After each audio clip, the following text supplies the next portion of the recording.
You wake up, you know you gotta get up. Of course, you want to stay asleep, but you just gotta get up, get life going, get everything going. Then there's just the repeating cycle over and over and over and over again. But ever since I found like this community, it's kind of like lifted me up as a person, but then having that extra like lift was even better. Hello, and welcome to another episode of the Sweet Talking Podcast with your hostess, Nephi. It's great to see you all once again. Appreciate you guys supporting the podcast. We're moving forward. We're getting pretty up there in the episodes, and I hope you all have been enjoying the guests I've been having on for the podcast. I certainly have been enjoying every single one. So I hope you guys have been enjoying the episodes, and I hope you enjoyed this one because it's another special one, a very, very special one. We have tonight, we have the one, the only DJ RED4CTED, who is Hello. Yeah, hello. And he is a DJ in VRChat predominantly, but he's also a streamer. But we're gonna get all into that in just a bit. So yeah, thank you guys for being here. I hope you guys are looking forward to this as much as I am. So, Red, what's up, dude? Nothing much, you know. We're just kind of vibing today. Yeah, true. I mean, that's what all these are about. We're here to have a conversation. We're here to vibe and chill and just enjoy each other's company. So, but Exactly. yeah, true. So, to get things going, how about you introduce yourself? How about you let everyone know who you are, what you're into, what you enjoy doing, just a little bit about yourself so people kind of get like an idea of what you're about, and hopefully by the end of the podcast they'll know a lot more. So just a little introduction. Oh yeah. Okay, well, my name is Redacted, or DJ Redacted on Twitch and Twitter and whatever other social platform, I guess. As Neph just said, I am a DJ and streamer. One of the things that I really like to do is music. I like to DJ. Hosting events, that is one thing that I also like to do, just to make sure everyone's like happy, having a good time, you know.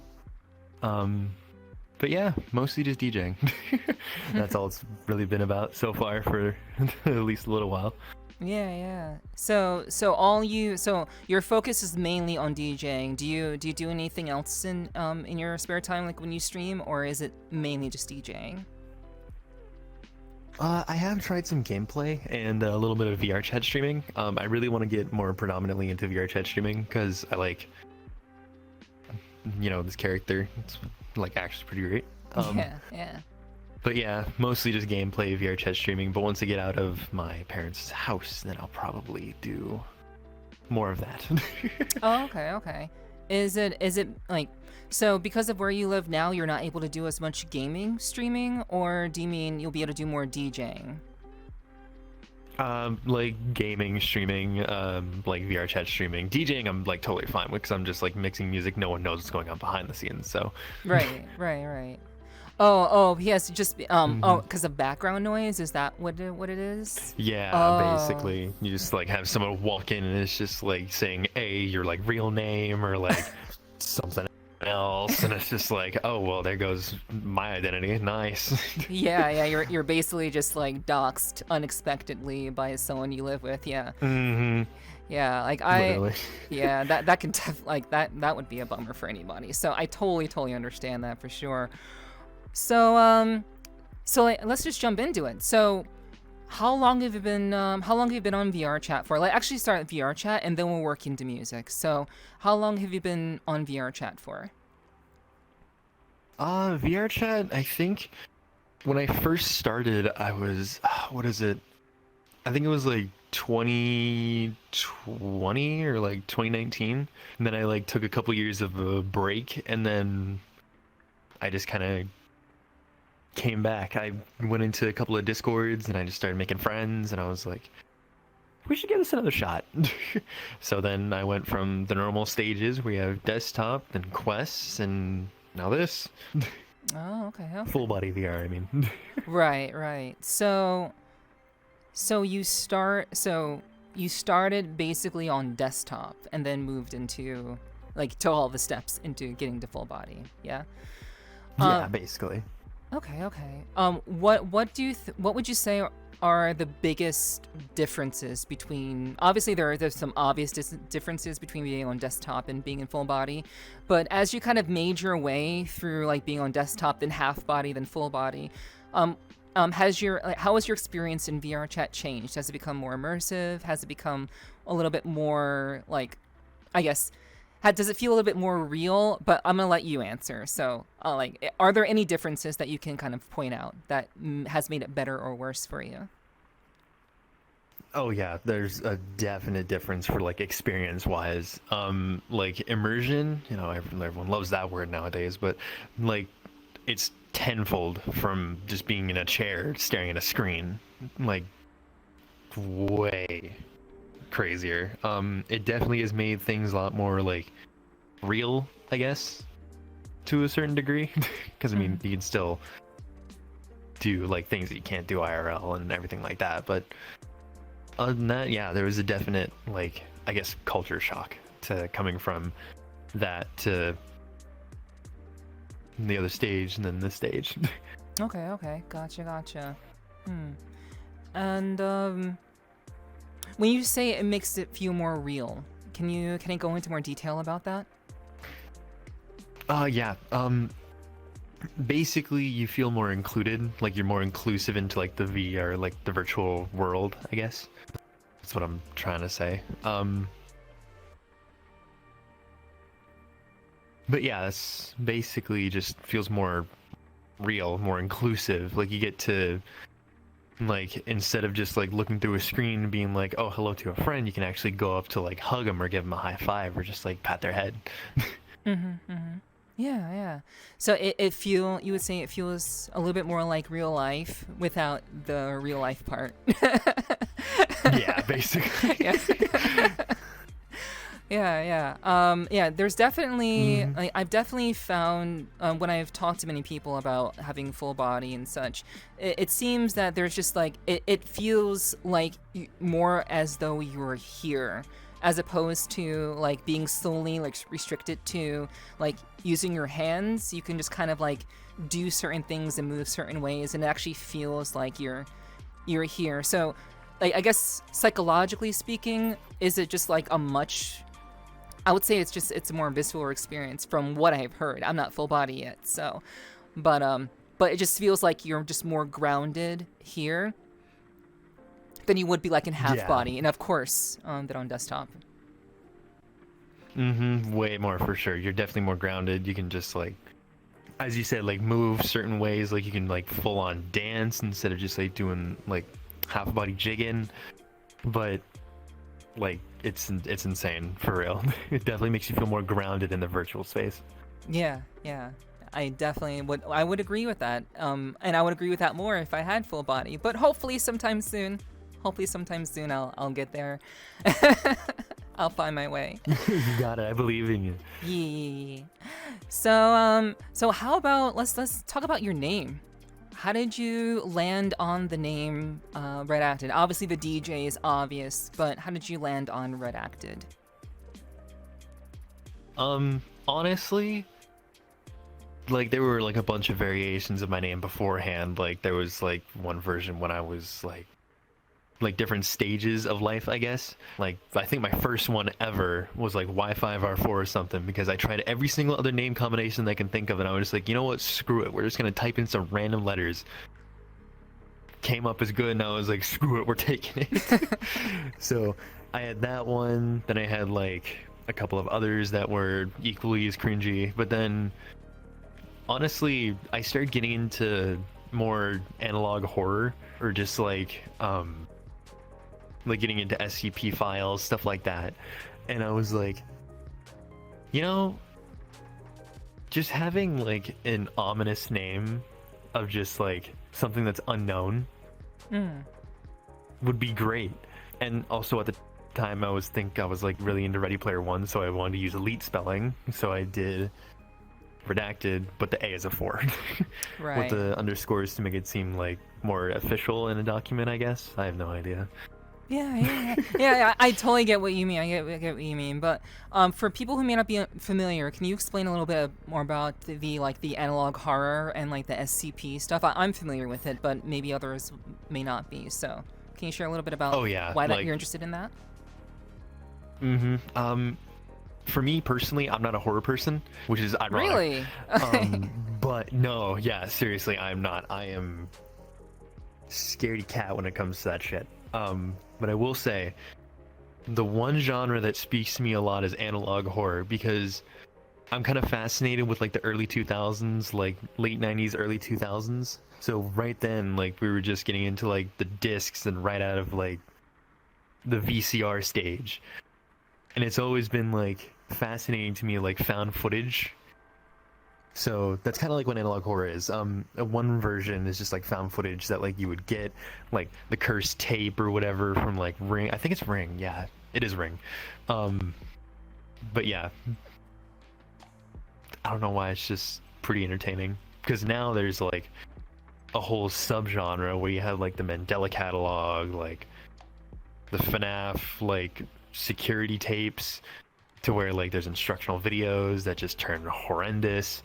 There's like Martin Walls and the Walton Files. There is Battington with all of their horrific things, to say the least. But yeah, it's just a genre that speaks to me, I guess, because of like the way I grew up and what I grew up on. Right. Okay. So not to completely out your age, but did you grew up in the time of VHS and CD-ROMs and such? Yes. Yeah, I was like born in 2003, so we were just coming out of that era. Right. Okay. So yes, I am 20 to tell everyone now. yeah, that's which is, well, we're gonna touch a little bit on that later on, but like I'm glad you were willing to like kind of just share that. But I if you weren't comfortable, just have people wondering and being like, what? I didn't want to have them do math. I know how that feels. Fair. So basically, does your interest in analog horror, is that how you kind of landed on this particular avatar? Because I think the most iconic thing about you, aside from your music, is the way your style, like your portrayal in VRChat. So can you tell us a little bit about that and how that maybe plays into how you came, like how you had your name and then you found this particular look, and does that kind of connect? Let's just hear a little bit about that. Yeah, it kind of connects because I technically have lore that I haven't like fully disclosed or like put out yet about this. I only have like a little bit down so far. Okay. But one day I was just in VRChat because I was just like in like the normal e-boy avatars, catboy avatars, whatever, what have you. Yeah. And I started trying out protogens and Naro dragons, and I was like, oh, this Wickerbeast looks cool. And it was like I think it was a purple, yellow, and black one that looked so awesome. I don't have it now, unfortunately, but and at that point I was like, okay, this avatar is actually really cool. I kind of want one made for me. And so my 19th birthday, actually, ironically, one of my good friends, Norma, and she was like, you know what, as a birthday present, I'm gonna make you your own personal texture. What are your favorite color combinations? And I was just like, purple, green, neon green, black, and white. And that is how this avatar came to be. Okay, cool. Wow. Exactly. So this particular avatar, I've seen a lot of people like have avatars that's similar to yours. So this is just kind of a texture or colors that's specific to you, while using like basically the base of like what I've seen other people in. Yeah. Mm-hmm. Okay. Yeah, because I just wanted to have like something that just like screams me. So that should also mean that it should scream ADHD. I mean, yeah. So those colors, the color schemes, I'm assuming those are your favorite colors, or are those the colors that you thought would align better with your name? Just like my favorite colors in general. I just like the color combination of neon green and purple. Oh, sweet. So then, you got the Joker and everything. That was one of the, I guess, influences as well. Okay. I can see that now. Like, I was wondering if there were any sort of other references that you were drawing on, but yeah, I like it. Yeah. I like it. Yeah, I've only known you to like look like this, so like, yeah, like you've always just kind of stood out, which is good. You need to stand out as a DJ so people remember you. Exactly. Yeah.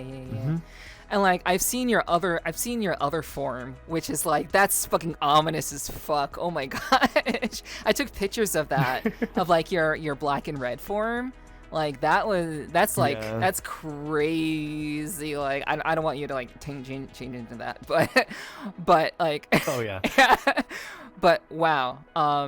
How did you like get a hold of that one? Like what's the story behind that one?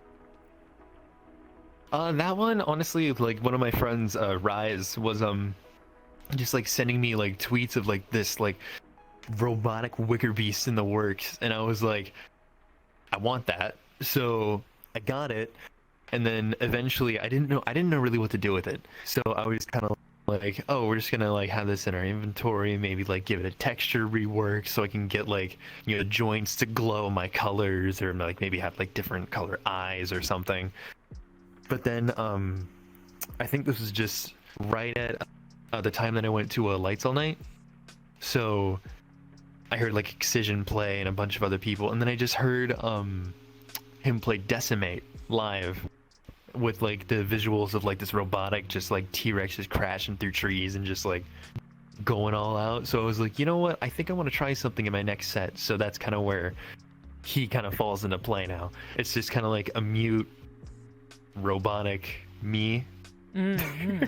If that makes sense. Oh no, it does, because I saw you like doing some like performing when you were like doing your music. You did like a little bit of like robotic performance stuff, which like quality stuff. Shivers for sure. Yeah, one day I want to get it like right on, or like actually have like my own set of visuals for that using the robotic Wickerbeast, but that'll be in a while, I'm pretty sure. Yeah. Okay. So, can you tell us about? You said you didn't quite, you didn't disclose lore. So, can you tell us a little bit about the lore? Can you disclose that? Okay. Yeah, I can. I have like I have most of it worked out, but not all of it yet. So baseline for how like Redacted came to be in like the virtual world. Well, I say virtual, but in lore it's kind of like IRL, kinda. Yeah. Basically, he comes from like the home world where Wickerbeasts are. I think I'm probably gonna butcher the name. Osova, I think. And then Rift opens up between worlds. I just am happening to be there. I get lost from like the group I was hanging out with. I fall through the portal.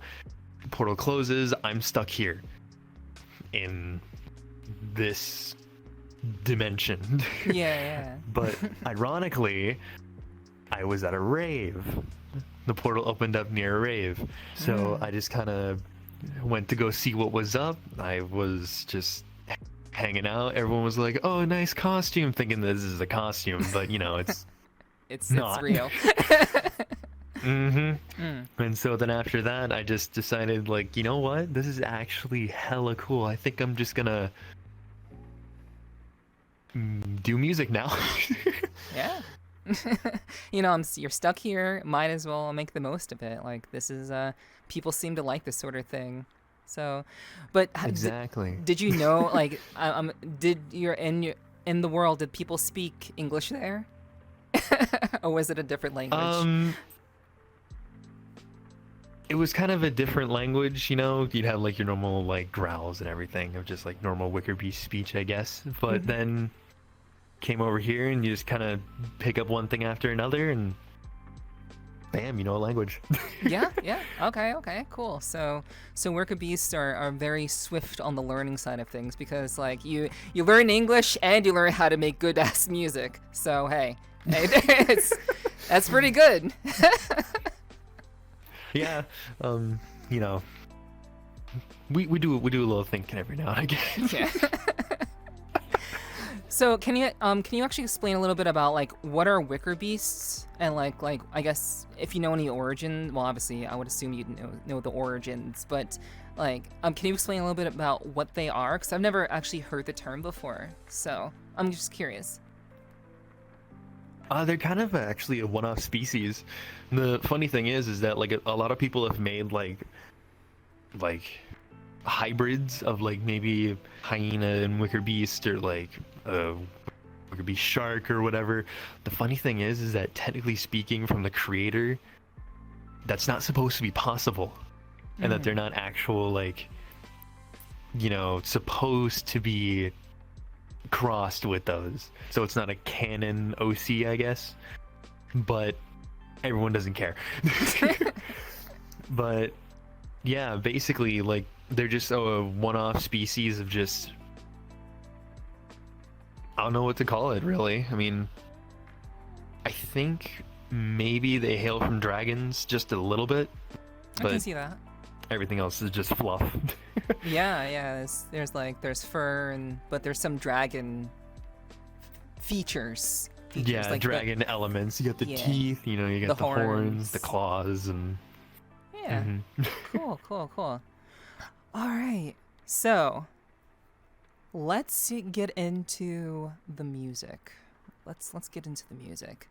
So, when did you get started with making music? Well, what's your origin story when it comes to being a DJ, mixing music, or just music in general? Like, where did you get started? All right, so this is gonna sound crazy, but it all started with a song called Hentai by Searle. That is the weirdest thing. That's where it all started for me. Okay, I'm familiar with Searle. Like, yeah. I was just like listening to like random music one day. I was in like, you know, just dubstep, EDM, and then this random song comes on, and I'm like, what in the world is this? And so I just kind of like listened to it a couple times, and I'm like, I don't think I can show this to anyone, or like just not have it be, I don't think it would be socially acceptable. But then I just went down like a rabbit hole of just like happy hardcore and like a bunch of other genres, and I was like, okay, this is actually cool. So I started like collecting songs and like just playlists that I made, and then I started realizing that DJing, actually you can get into it pretty early. So I just, for a graduation present on my 18th like birthday kinda, and also a graduation present, I was like, you know, could y'all get me like a DDJ 400? Like, it started just like messing around with that, and so parents got it for me. I just started just messing around with it. I think actually the first legit set that I've done, the transitions were horrible, everything was not beat matched, like it was insane. But it's still up on my YouTube. Yeah, but then after that I just kind of stopped for a little minute, and I was like, am I ever gonna get back into this? I need to like start getting music and everything if I'm gonna be getting into this. And then funny enough, I actually found Sokkz's channel again at that time, because I followed her before and then I was not like active for a couple years, and then I started watching her again. I found Terkoiz, another VRChat DJ. Then I just said, you know what, let's actually start getting into this. So I started buying music. I was getting all the highest quality, getting all the songs that I could, and then I just kind of started practicing and just doing little small stuff, and then slowly got bigger to better things. Yeah. And now to better equipment too. Cool. So you technically start when you were 18, so about 2 years ago. Mm-hmm. Okay. Yeah, about there, but there was like a dry spell for like most of the first year. Right. Like getting into something brand new is like super difficult to do. It can seem very, very daunting as well. So I can definitely see how you would try it and then you're like, this is hard, but like something re-inspires you. Something lights that spark again within you, and you got back into it. Yeah. Yeah, that's basically what happened. Cool. All right. So, like, I guess, were you always into music? Like, was music like a part of your childhood? Like, were you already kind of like involved in that throughout your life? Can you tell us a little bit more? Can you go a little bit further back, and tell us about why you like music and care about music so much? Oh, for sure. Like, a lot of the time when I was a kid, I used to just like listen to like old Curious George albums, like from like movies and stuff. Then I would grab just like random songs from random places. I took band as like for most of my elementary school years. I did, I think, a little bit of like choir too, just a little bit though. But then after that, once I started getting into like middle school, high school years, I started like getting more into the EDM scene, and I was like, you know, this is actually really cool. Then after that, I started finding out that music means a lot more than A, what a lot of people think it does, and B, just a lot more to me as like a person. Because there's a way that music can express more than a lot of things can be expressed with words or like gestures. Absolutely. So that's why I like to fall back on like music. So like, let's just say if I was feeling a certain way towards someone, like I wanted to express like my joy for them, or like maybe even love, I wouldn't really say that in words because I have a hard time getting everything out from here out here. So what I would do is probably just like send them a song or something that just like had either the lyrics that said it right or just the feeling of it, and it's just a way of me expressing me. So that's why I care about it so much. So for you, music was a means of expression where words failed you. Yeah, basically. Okay. Yeah, I think for a lot of people, music is very much along those lines. I know a couple of people who are very much of, like, they kind of struggle with kind of getting their thoughts out, like from out of their head into their like out of their mouth. And I think for a lot of people, like even for me, like I love music and how much certain songs can just speak and just communicate things that are really hard to say for a lot of people. And I think that's like the best thing about music, that it can genuinely connect with people in ways that maybe words alone words may go over their head, but music gets to the heart of things. If it's like the right song. Exactly. Yeah, the right song, the right beat. Like, what do you like more? What encapsulates your interest more? Is it the beat or the lyrics? Honestly, it kind of depends on the song. Because there'll be some songs that I like that like the lyrics might just not even be good or not even mean anything. Right. But just like hentai. The melody or like the beat. Yeah, exactly. Yeah, like I can't I may have gotten a translation of what they were saying, but still. But I mean, yeah, it's just that song was just it's a meme. It's funny. I'd like to just like throw that out there, and then people go like, "Oh my god, he's playing the hentai song again! God damn it!" But I think, yeah, for just like normal music. Well, I say normal, but EDM, I like it for more of like the feeling that it generates, like the feeling that you feel inside yourself, or like what's going on up here, like. You can just be like angry or something, you just throw in like a sudden death track, or like you can be happy-go-lucky, just going at it for the world, and you can put on like I don't even know, like Searle, Gammer, like even Chime has some like good like melodic rhythm that's like pretty damn good for like happy shit. But I think once you get towards more the lyrical side,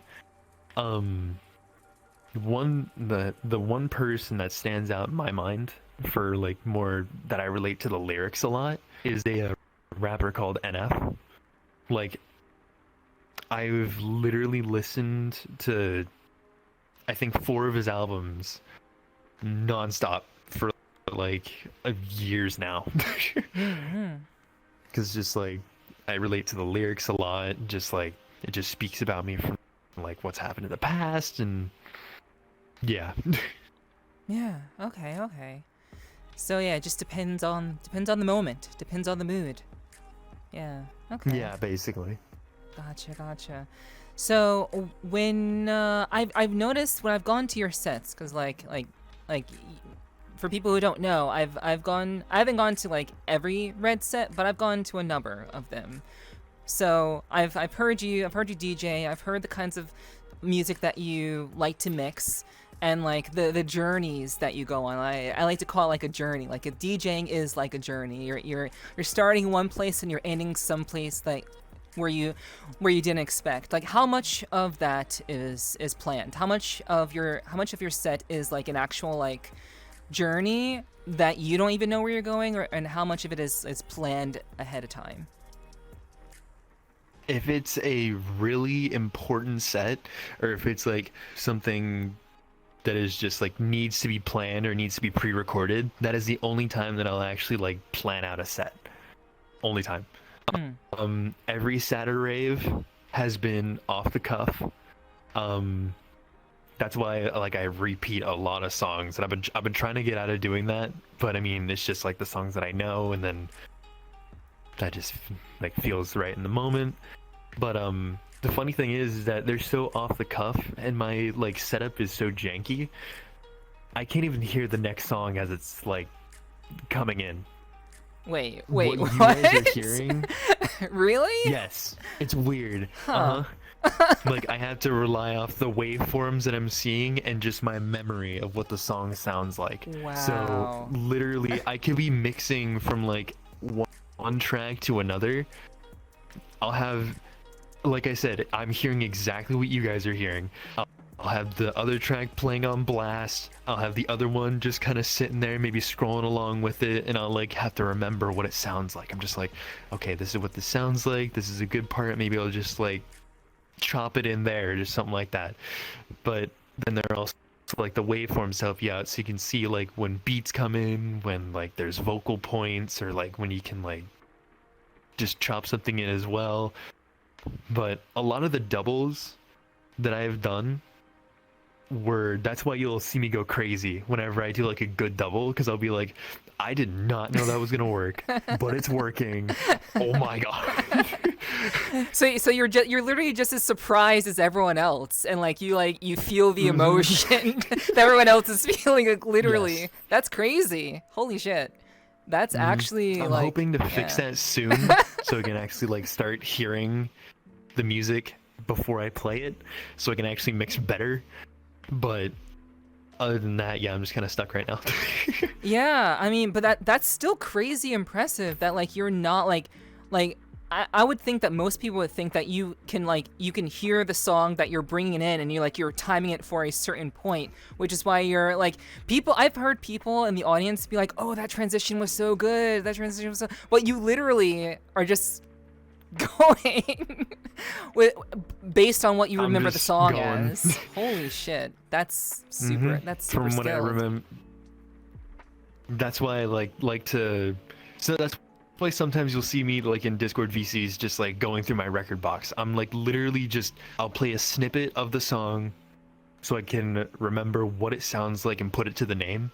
Then I'll just like go to a next one and then just keep doing that for a while so I can like just memorize tracks. Okay. But yeah, the waveforms definitely help out a lot. But that's also why I like to DJ happy hardcore, because there's most of the time there's always a beat intro, always. Yeah. If there isn't, then it's either a radio edit or they just did not want to help you out. Okay, I see. So, can you tell me? So you recently had a birthday. It was recently your birthday, last Saturday, right? Last Sunday. It technically it was on Sunday, but we had the party on Saturday. Okay, and it went into Sunday. So yeah. Yeah. Okay. So Still works out. yeah, it still works. So like, did you plan that one? That set was not planned at all either. The funny thing is that I actually cried. I cried at my own intro and I cried at my own outro. Oh gosh, holy shit. That's I had. Go ahead. I was gonna say a lot of that set was like filled with people that have like inspired me to do like a lot of the things that I've done.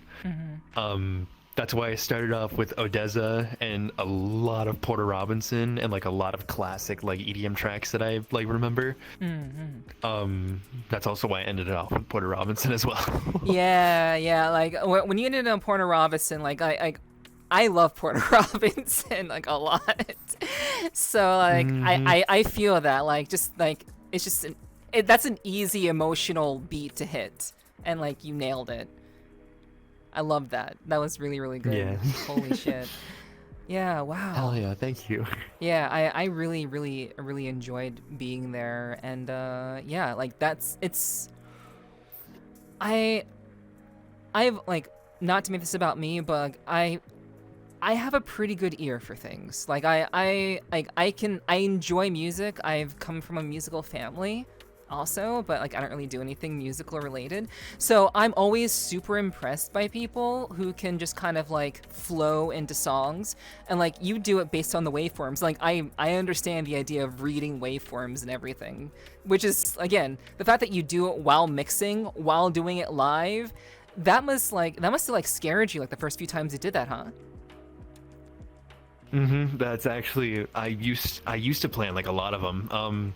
There was a set that I did for Bardino. I remember like planning that. I remember being at like my old job at McDonald's, writing down song names, remembering what they sound like, being like, oh, this would go well with this, like this would like transition well. But yeah, I used to do that a lot. And then one day I was just like, we're just gonna try not doing that. And then I just did it once. It worked out pretty well. Did it again. And then just kind of like every single set after that, if it's not like a large or important set, then I would just free go, just off the cuff.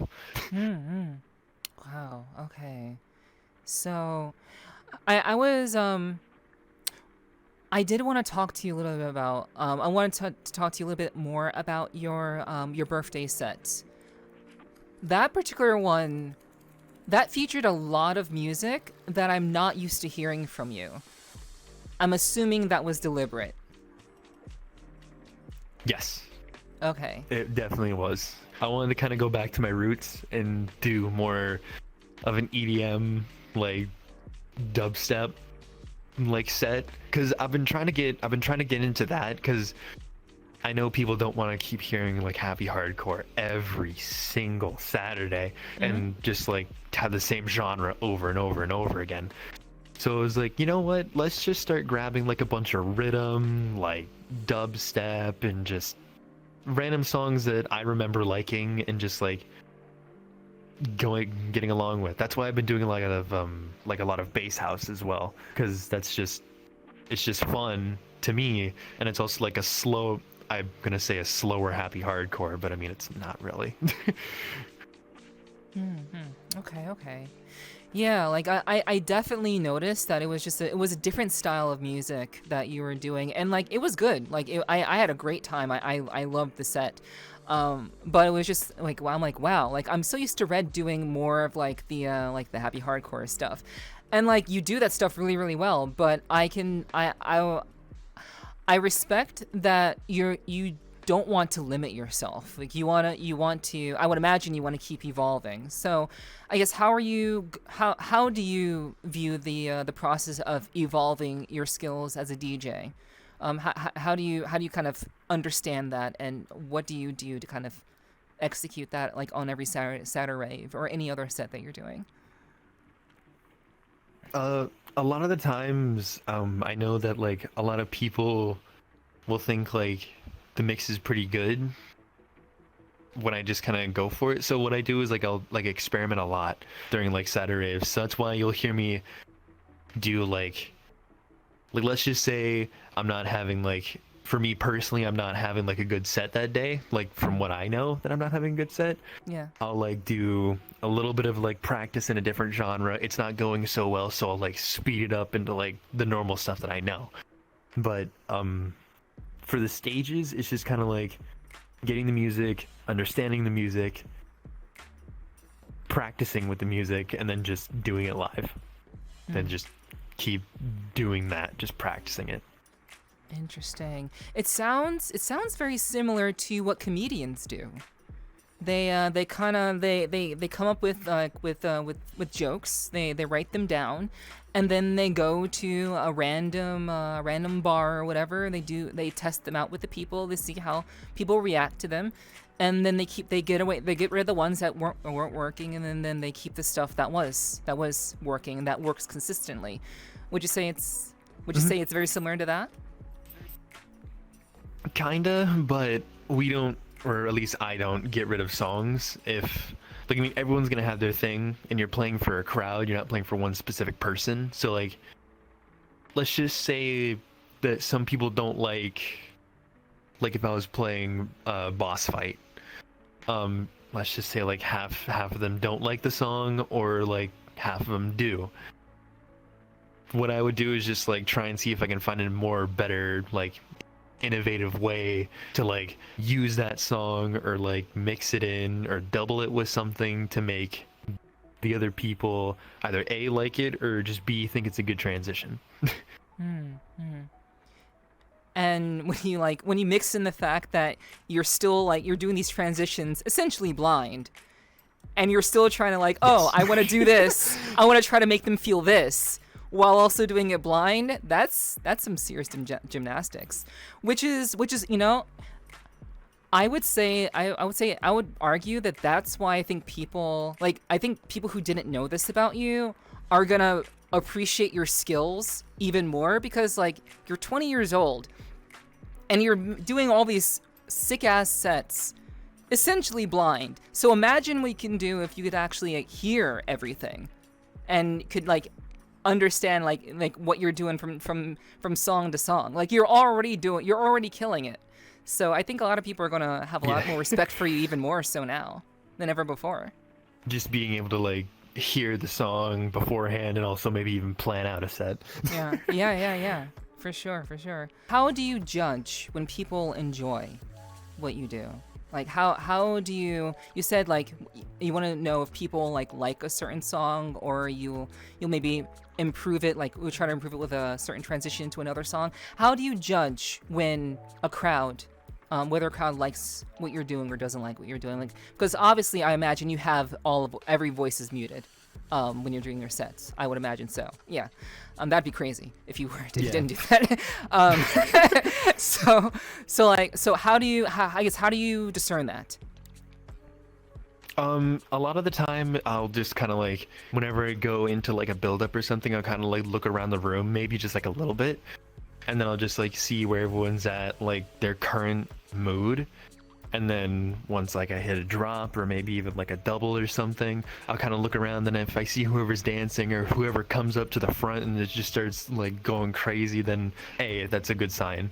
But if I just see people like just nodding their head or just like moving in some form, like they could be even sitting like I'm doing right now and just kind of like moving back and forth to the beat, I'll know that they like it. Okay. This is kind of like social cues and everything, but Yeah, I can definitely get that. Yeah. Yeah. Do you pay very close attention to that, or do you just do your own thing? It does, like, how much does the overall vibe of what's going on in the room affect how you do your sets? Ironically, it it affects me a lot. Like, not like in just a way of just like, because what I'll normally do is like, for some reason, if I don't see people like enjoying it, or like they're not up at the front, no one's dancing, no one's doing anything, for some reason I'll just start doing worse. Because the best sets that I've had where I've actually seen people like in the front, they're just like dancing, headbanging, whatever, what have you. I'll see people around the world, even like, let's just say we're in touch grass. A lot of people like to hang out in like the back corners or like something away from like the decks. I'll normally look in those corners to see if I see someone like dancing or just like whatever. But it's just kind of like the whole mood of the room can affect the way that I mix. Not in a way that I want it to affect. Like, I'm not just gonna be like, oh, no one's dancing, I'm just gonna do shit on purpose. Okay. Like, because that's not how it is for me. I want to do like the best that I can every time, but it's just, you know, once you get those people that are like up front, that are just like going hard with you, like enjoying the things that you enjoy, enjoying the things that you're creating, it's just like, oh man, this is like building up adrenaline. Then you just like, then your mind starts working, you start to get into the, I call it the flow. Flow state. Because then you'll just start like, you'll just start thinking of just like the best things ever. You'll start to think, oh, this track would sound good here, this one here, maybe I can do a little double with this, just like chop, spin, backspin, whatever, what have you. And it's just like machine, basically. That's what you turn into. Yeah. I mean, that's ultimately, I think that's the state that I think every creative person wants to find themselves in, especially when they're performing or even when they're just working on a project. Ideally, getting into that state where they're not thinking, they're just going. They're just kind of doing it without thinking. That's like the best feeling I think anyone can ever have. I mean, aside from sex, but you know, that's neither here nor there. But I think the flow state is pretty damn close to sex, if I had to argue that. Like from creatively speaking. Yes. Yeah, pretty close. Not quite there, but pretty close. I'm glad you agree. You're on a thin line. You're almost there. Yeah. we're edging. We're edging. Let me stop.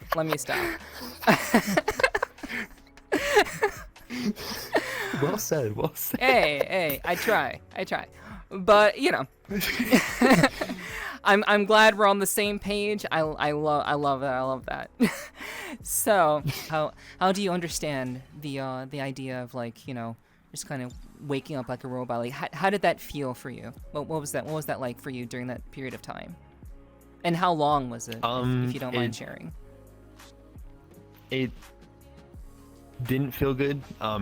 Sometimes it still kind of is that way. I'm not gonna lie to anyone here. There's just days where it's just like,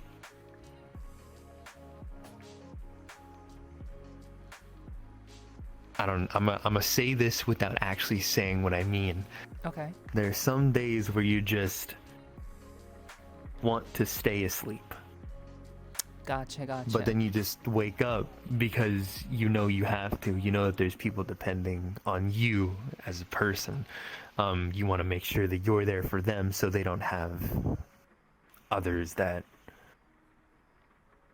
like they can't go to, or like maybe they just go to you for like some things to like feel as a safe space. So for me personally, it's just like you wake up, you know you got to get up. Of course you want to stay asleep, but you just got to get up, get life going, get everything going. Then there's just the repeating cycle over and over and over and over again. But ever since I found like this community, it's kind of like lifted me up as a person, but then having that extra like lift was even better. So now it's like less days of where I feel like alarm goes off, you just sit there for a minute, it's like,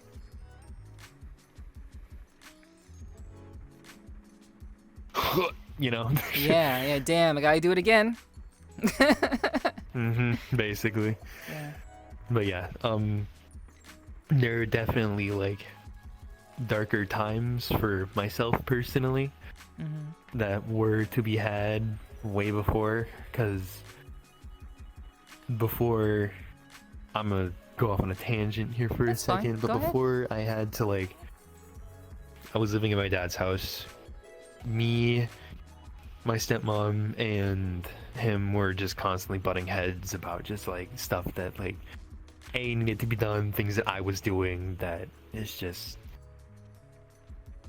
I'm not gonna lie, I was a majority of the problem. I was. Why do you say that? I look back now, well, it's just things that I was doing, just like not agreeing with things, not doing things that I was just told, and it was not good. I know that I definitely was a problem there, but we just decided that I just had to go. I had to just like get out of the house before things went nuclear, so I lived in a trailer for about like a year with some of my friends, and then after that they kicked me out, and so now I've lived with my mom for like the past I think year now. I think it's been about a year, a little bit more than that. I think last November was a year. But yeah, there were just days when I was in the trailer where it would reach like sleeping in a trailer in the winter time with barely any heat. Yeah. That's rough. There's just days where it's like, yep, we're Yeah. Wow. So. But yeah. But life. I don't even know where I was going with that. No. Hey. I love that kind of stuff. Like I enjoy hearing about the journey, because like things we all go through things. We all have dark times. I think that's what makes us human. I think that's what makes us more well-rounded individuals. We experience the tough times. We go through the challenges. We learn from them. We become better people, and then we can share what we've learned and share that love with others, because we've ultimately, hopefully, through those dark times, have learned how to appreciate life and to love ourselves that much more. Hopefully, fingers crossed, that is what happened. That doesn't always happen, but I'd like to hope that in most cases, we go through it, we come out on the other side, and we're better for it. And it sounds like that's really what happened with you. Yeah, I've definitely flipped around. There are days when I regress, go back to where I was at mentally, but I mean, hey, I definitely think it's been for the better for the most part. That's also going back to like the music thing, NF. That's why I say like a lot of his lyrics like relate to me. There are like 8 or 9 different songs that I could give you right now that I would basically tell you to listen to understand a lot of what happened before, that I just can't put into words. Yeah. That truly is the beauty of music. And I think a lot of people in the communities that we're a part of really relate to that. So let's talk a little bit about that. Let's talk a little bit about your time in the communities that you're a part of. So can you share like what community means to you, and what that looks like to you, and how maybe that has helped you? I'm sure your relationship has also kind of helped you kind of overcome and get over those dark times and become a better version of yourself. But you did mention communities, so let's talk a little about that and see how that's made your life better. I mean, for the couple of communities I was in to start off with, one of them definitely was Sokkz's community, SokkzVR, another like streamer. But that was one of the first ones that I joined. After that, it was I joined Terkoiz's community. Then after that, I started hanging out a lot with Wolf Tico. We were just like, that was basically like where we started off, me and him. Just like hanging out, talking about things that we wish we could do, or like stuff that we wanted to achieve. Me at the time wanted to be a DJ, and then him at the time wanted to be a streamer. Ironic, now look at where we're at. Yeah, really. But for me, community means just like everyone's there for each other. It's not like people feeding off of like random people that are maybe are higher up and they're just like taking stuff from them to make them grow higher. It's just like kind of everyone helps out everyone. That's kind of what like Sokkz's community and Turk's community did for me as well. Like, I remember when I first met Turk, we were just talking in like VCs and everything, and I think we really just like hit it off right from the bat. But then after that, we both like started talking about DJ stuff, and then he has helped me out to no end. There's honestly no way I could like possibly repay him for what he's done for me personally, like getting me into the shows that I've gotten into, the people that I know now, the where I'm at today even. And then Tico's community as well. Like a lot of them like come to Sataraves just constantly. I know, like, you go there as well. I know you have a good time. At least I hope. Oh yeah, yeah. You see me. You see me dancing. There's like, I know exactly. And then I know that there's Fifi. His community is now coming over too, and it's just honestly kind of like one big, like, I want to say family, to be honest. Like, some of us may hang out in like separate groups or anything, but once we get together, it's just like everything hasn't even changed. Like we all just hit it right off the bat again. Yeah, and like I honestly think that's really how it should be. That's like community should be like you're surrounded by people that like you for you, and people who are there to support you, and the stuff that you're creating and everything. Like it's really, really important to have a group of people like that, and it's really empowering in a lot of ways to have that kind of support system. To, you know, like you're made better from Turk helping you and you know, connecting you with more people, and like you are helping other people by, you know, just doing what you do and being creative and everything. Because like I'm sure you've made so many people's days and nights better. And I may be dancing, but I'm also listening. And so you've definitely have made people's nights a hell of a lot better, just from what I hear in the audience when, you know, I'm doing my thing. So yeah, it's kind of it's a nice circle of just being a part of a group of people who are there for each other. Like, do you have any specific communities that really have like made an impact on you, that really kind of like, I guess like, were you, well, okay, we'll go with that question first. Do you have any communities that have made an impact on you? Probably like the three that I've said before, but I also like forgot to mention like Sokkz's community as well. That's basically where it all started, where we all congregated and then grew into like our own little groups and communities from that single one. But yeah, definitely Turk's, Tico's, I mean even Chels's community. I've made so many friends there as well. Like literally it's insane. Have you always had faith in community? And the reason why I asked that is because, like, I think I mentioned this with probably a couple of my guests, but community for me has always been a very kind of like iffy thing. Like a lot of people like in my chat right now, like they know stuff. They know stuff related to me in that regard. But I've always been very kind of like iffy with regards to like the idea of having a community or like growing a community, because I don't know, like I want to think the best of people. I want to believe in people that, you know, that they have my back, and you know, I love that. Like I love that feeling that I'm truly supported.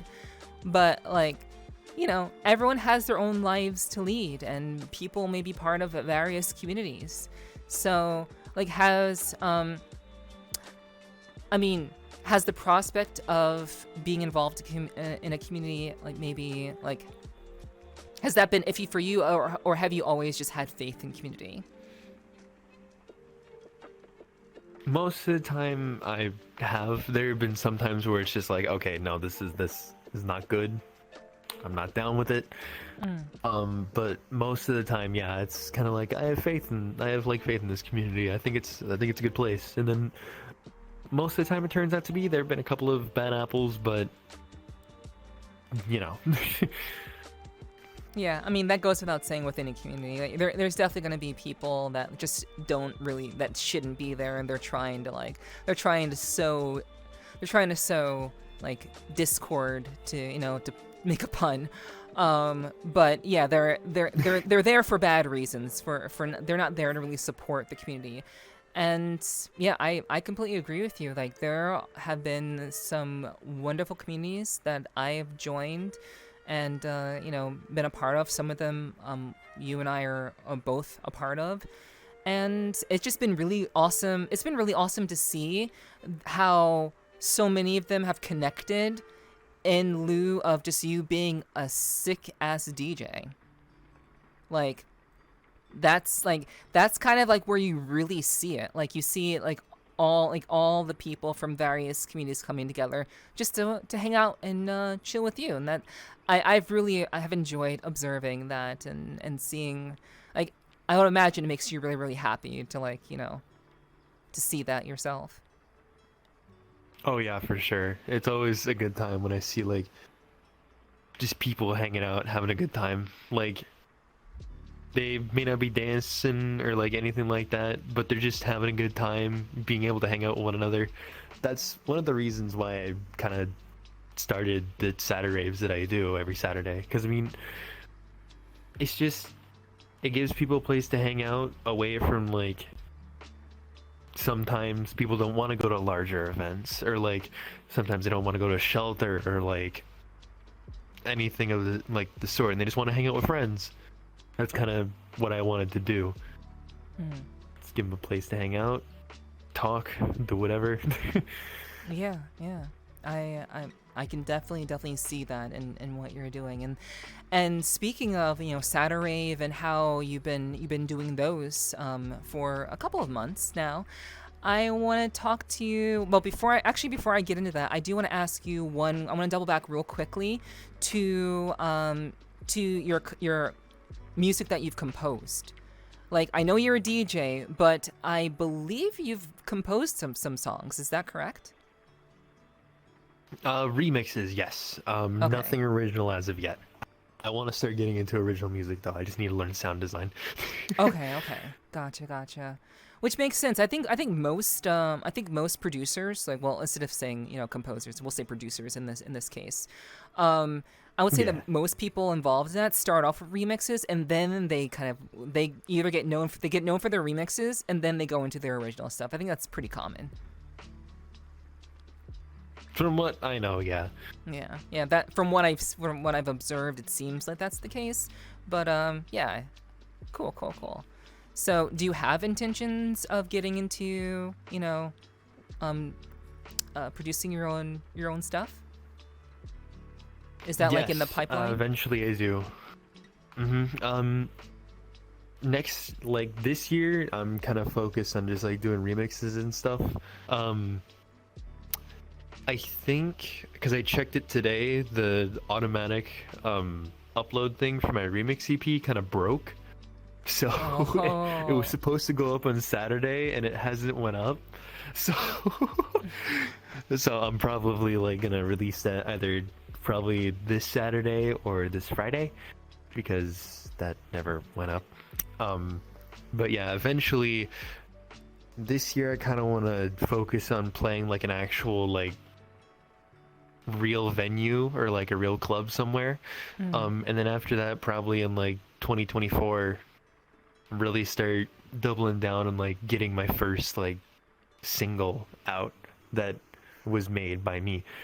And not just like taking bits and pieces from a song, slapping it together with a kick and then calling it done.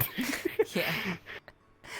Well, I will definitely look forward to that. I from like the whispers that I've heard, because I'm not like terribly active in the communities I'm a part of, but I still observe. I listen, I hear. But it seems like a lot of people have enjoyed the remixes that you've done so far. So that's really, really cool to see. Like, I'm really, really happy to hear that.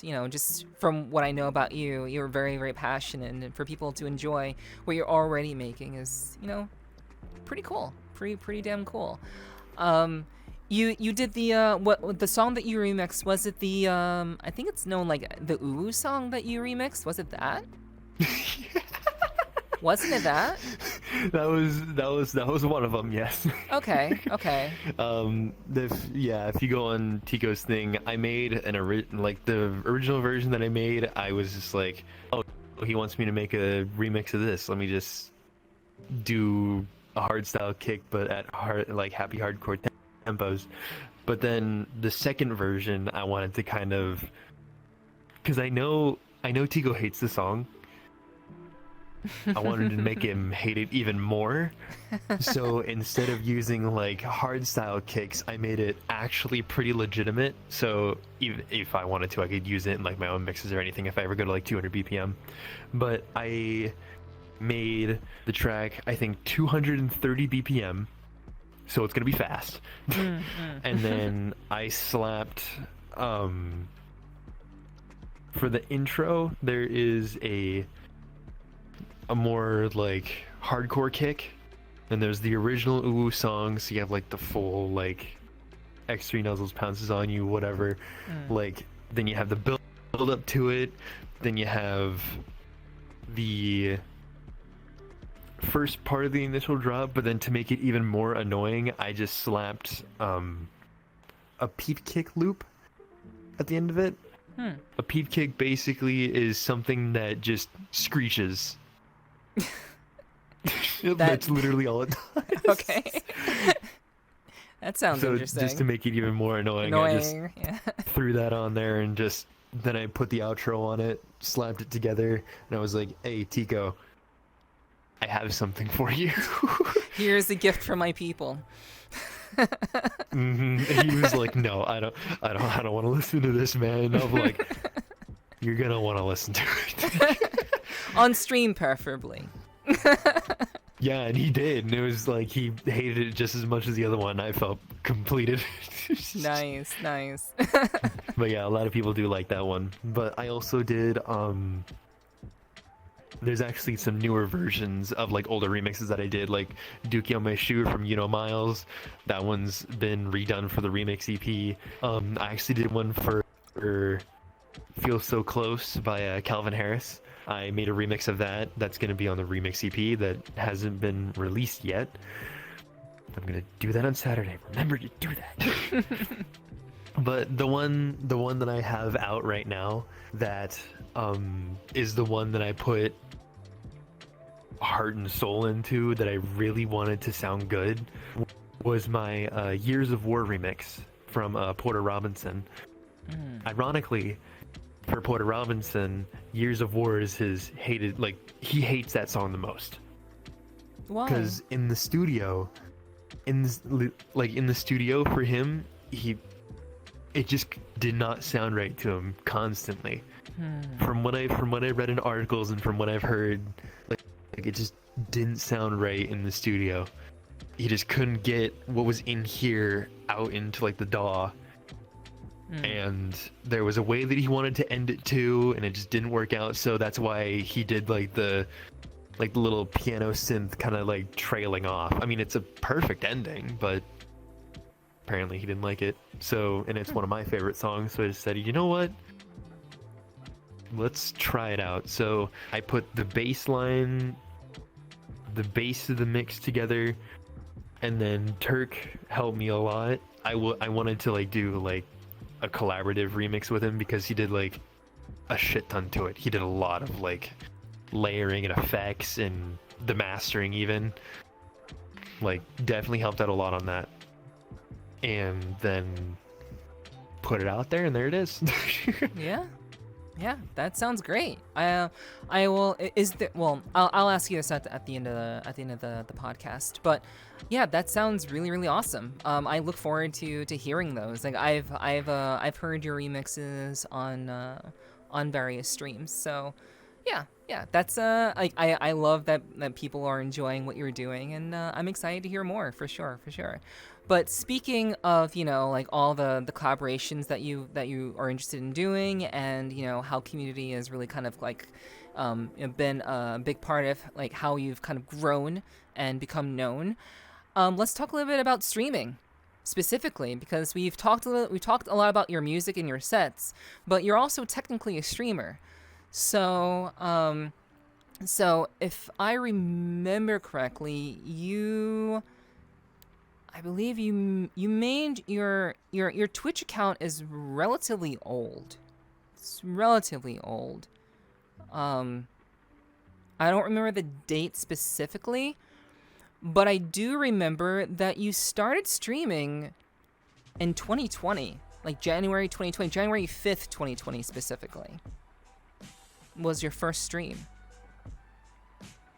Yes, that was ironically when I had COVID, so I was working a lot on visuals for getting ready to start like actually mixing and stuff and like getting stuff out there.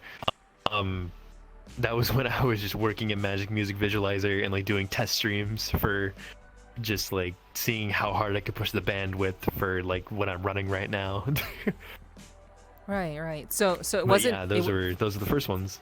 Okay. And it wasn't. It wasn't music related. It was visualizers related. Okay. Yeah, basically just seeing how like far I could push it before everything starts lagging or frame rate drops. I see. And I noticed that like it was relatively obviously it was. Not obviously, it's not so obvious, but your streams are relatively like inconsistent starting off because you're just kind of experimenting here and there, it seemed like. Why did you decide to start streaming to begin with? Like, you were already, let's say, so 2020, that would make you 17, 18, which is around the point where you first started mixing music, like when you got your graduation present. So, how does that coincide with how your streams kind of evolved? It's like, what did you start off doing? Because it seemed like to me that you were doing mostly doing VRChat related streams from what I could see. And then you kind of leaned into just being in the music category. So can you tell us a little bit about like how you decided to get into streaming in the first place and how that's kind of evolved up to this point? A lot of people have just told me that I was like an energetic character, that I could be like, you know, like Jacksepticeye or Markiplier in a way, and I was like, oh yeah, maybe I should get into YouTube creation. But then I was like, wait a minute, Twitch is literally right there. I could just do that instead of having, because I mean, you still have to do like a bunch of work. Don't get me wrong, you still have to do like a bunch of work for like scheduling streams and everything, which I did for a while, then I fell off horribly. Don't we all? But yeah, it just seemed a lot more easier than creating and editing for YouTube, which I mean I still plan on doing eventually, to like do like highlights and stuff from like streams, but it just kind of seemed like the more easier route and the more fun route. Like the way that I could A, make connections, B, have fun while doing it, and C, maybe earn a little money on the side so I can like pursue other projects. Yeah. That was kind of like the main reason for like the first like little while. But now it's just evolved into, I use this to transmit my stuff to the cloud, to VRChat. Okay. But that's hoping to change soon when I actually move out of here and get my own place, or get my own roommates that understand that I'm going to be streaming. Yeah, hopefully. Like, I hope you find roommates that are very flexible in that regard. Yeah. Yeah. So okay. But yeah, for sure. Yeah. So, let me see. So you got into streaming. You're kind of doing other. You were streaming like here and there. It seemed like you were doing a lot of like, your streams are like Wednesday, Friday, Tuesday. They were kind of like all over the place from what I've seen, and then they kind of like gradually kind of synthesized into just the weekends. That's what it started to seem like. Once you kind of got into the flow of things, and you switched over from specifically doing VR chat to music, it became like more, I'm streaming on these days, you know, Saturave is a thing. And when did you start doing Saturave? Let's start there. Honestly, the first one, I don't remember the specific date or like the month that it even was in. So I just remember finding that world and just doing a set on a Saturday. And I was like, oh, this is cool. Some people showed up. Let's keep doing this, see where it goes. So I just kept like doing sets just every Saturday, and it was kind of like, this is nice. And then there was one day where I was just doing my normal Saturday set. I didn't even call it Saturave back then, but I say back then like it was such a long time ago. But I remember Jacks showing up, Blackjacks. I remember them showing up. Their whole group showed up. I think some people from the Millennium Strike community showed up, which I still really love those guys. One of the best like VR DJ communities out there from what I know of. But yeah, they showed up, and then before I knew it, I was running 2 frames in VR chat with the world being maxed out, and I'm like, whoa, what in the hell? Where did this come from? And I think that was probably the first time that I actually played for, I think, a full 2 hours, and I think like 34 minutes after that. Because I mean, the world was full, everyone was having a good time. I was like, screw it, we're gonna keep going, and so I did. And then after that, it just became 2-hour sets every Saturday, and then it just kind of evolved into that, because I think that was the day that I really realized that I could have something here, and that I just kind of wanted to keep doing it. Okay, interesting, yeah.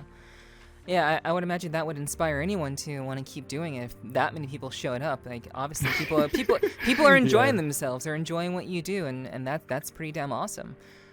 So like, what were you doing like before, like when you had your initial like early VR chat streams? Were they sets, or were you actually like doing like typical VR chat stuff, like, you know, being a character on stream and, you know, talking with your chat? Or like, were you doing like the basic stuff back then before you start doing music? Yeah, it was the basic stuff kind of. There were times where I just like talk with chat, we go explore worlds. I would try and do a horror map, I'd chicken out halfway, make some excuse, and then I'd just like do something else. Yeah. But I remember wanting to do what was it before? There was literally a portion that I wanted to start doing where it was a New Music Mondays, where I would just take the new music that I found over the past week, and then I'd like do a mini mix of it. And then if people wanted me to keep going, I would keep going with like all the other stuff that I'd gotten, or like just do whatever. And then after that, that kind of fell off. Then I moved houses. Me and my mom moved houses, I mean. Then I started doing like streams every Wednesday, where I would do like maybe Frostpunk. I know that was a thing for a while. What else was there? There was the VR chat as well. Halo. Then after that, I just that also fell off, and then I started just doing sets sometimes on Friday, but then every Saturday I just do one. So yeah, so you were just kind of like doing the usual streamer things before you kind of leaned strongly into just creating music. You settled into the music category and you just streamed VR chat. Well, you're streaming in VR basically. chat. Yeah. Okay. Interesting. Was your decision to lean more into music at all determined by your success as a streamer, or was it solely on personal interest? Solely on personal interest. I just had a lot of fun doing it. So I was like, we're gonna do this. Just keep it going every weekend, and then sometimes on Fridays. Mm-hmm. So, so basically, you want to just do what you love, what you really enjoy, and that obviously is music. So, Yeah. yeah, I mean, obviously, that's pretty obvious. I'm trying to like sort my thought. So. Oh yeah, you're good. Yeah. So everything that you've done up to this point as a streamer has been solely because you were interested in it, not in order to, get more viewers or to get more follows. It was mainly just like, I enjoy doing this. I enjoy playing this game, and I want to do that, and so on and so forth. But it was mainly for your personal interests. I know I just asked you this, but I kind of like, I went a little bit further. Oh yeah, for sure. Yeah. When I was just streaming, like doing like the New Music Mondays and stuff like that, that was music, but also I had like a camera in VRChat trained at me. I was talking to chat. I wasn't just doing like a straight on mix. Like I was just talking to chat, seeing what they liked, playing them the things, hoping they liked it, maybe doing a poll every now and again. Then after that, we had the Wednesday thing, which was just games that I like to play, like the Frostpunk, Halo, VRChat, what have you. And I wanted to get into like other games too, but then that just kind of started trickling downwards. I do want to get into it again, with the same excuse. I'm just still living with my parents. Or right. my parent. Yeah. Gotcha. But yeah, I'm still definitely thankful that I can do like the music thing. That's one of the reasons why I do it so late, is because I have another person in the house, so then they're asleep. I can do my thing. They don't gotta worry about it. I don't gotta worry about anyone popping in here, interrupting me, or like whatever.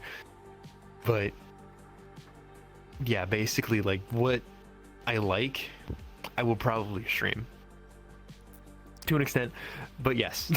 Okay.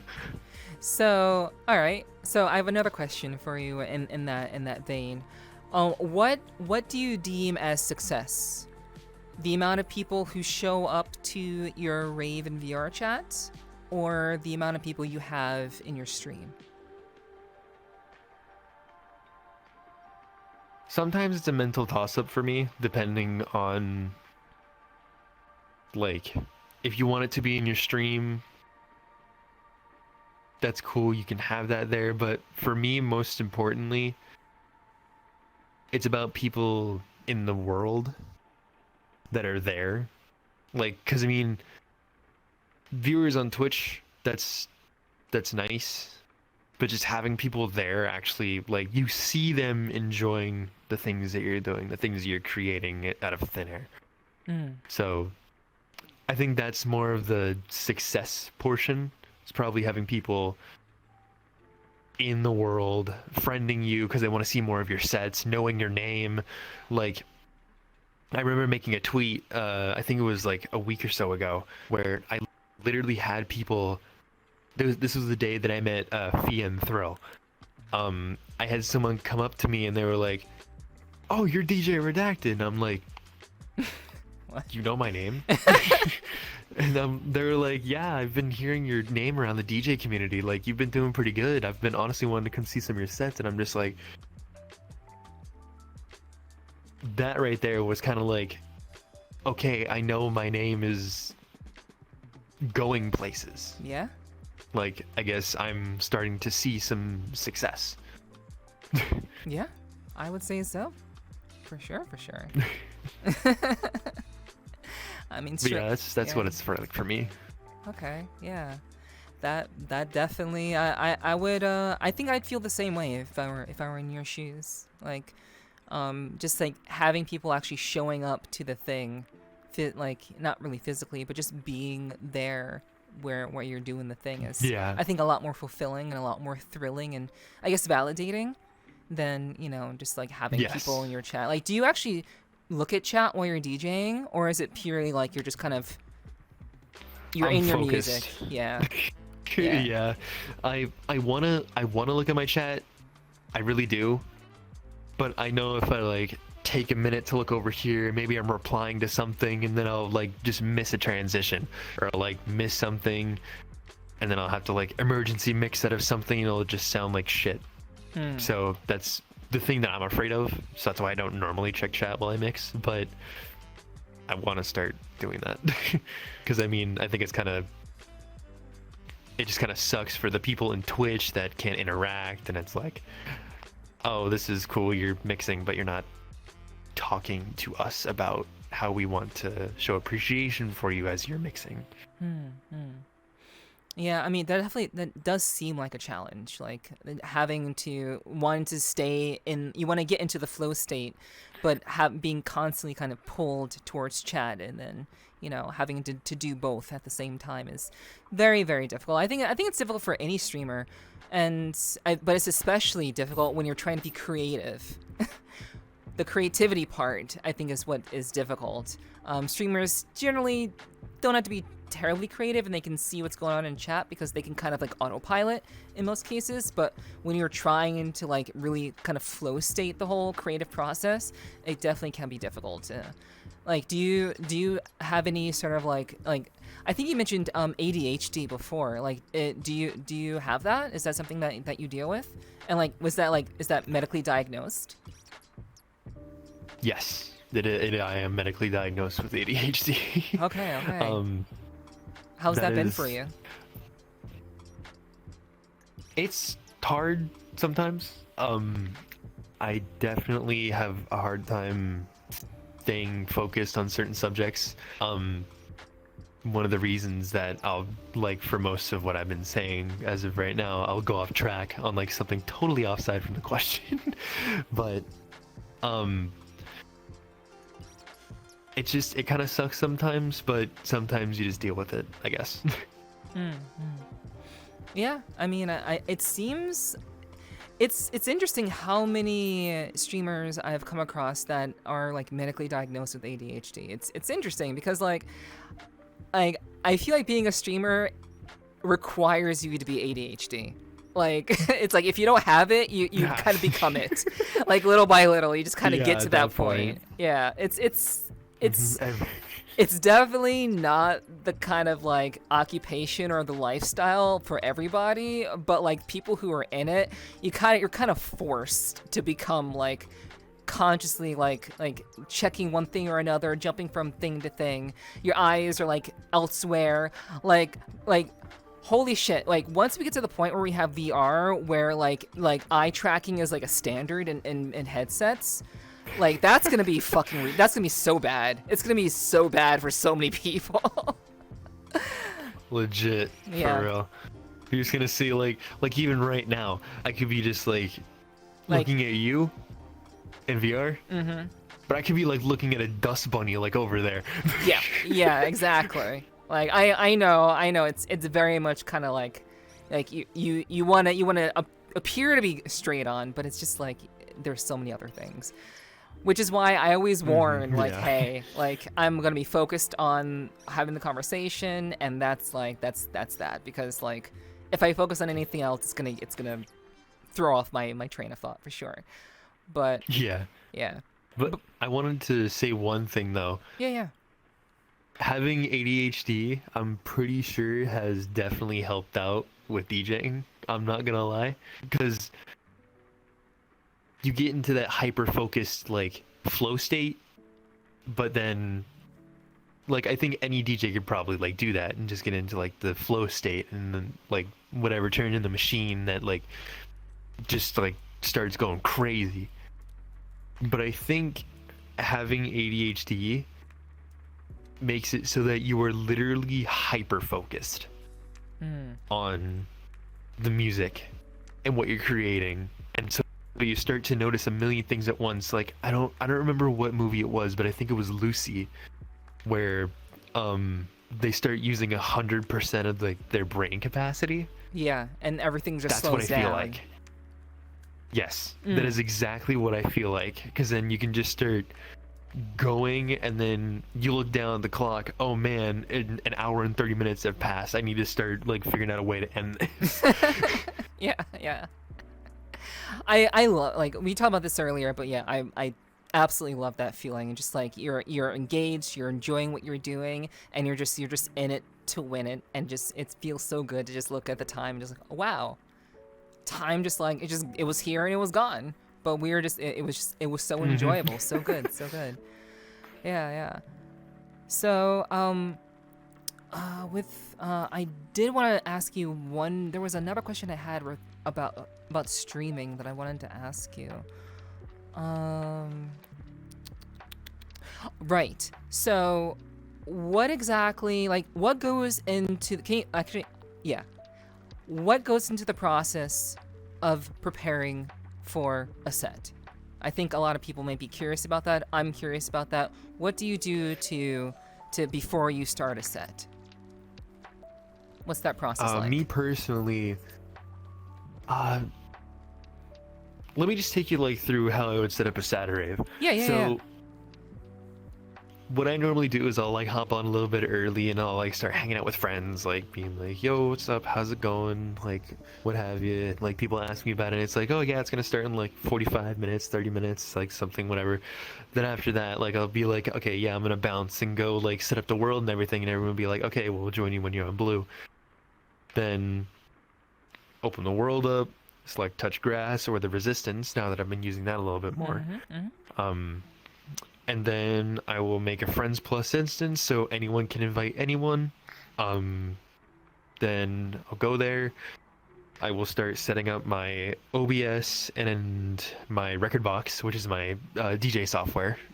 I will have those running in administrative mode, because then it won't focus on VRChat and it'll focus on them, so the music doesn't get messed up, but I can have like maybe 2 frames of VRChat and I won't care. Right.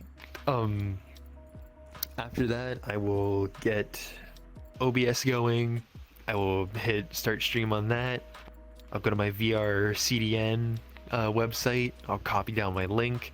And then after that, I'll go over to the video player, pop that in, press go, check to make sure everything's good.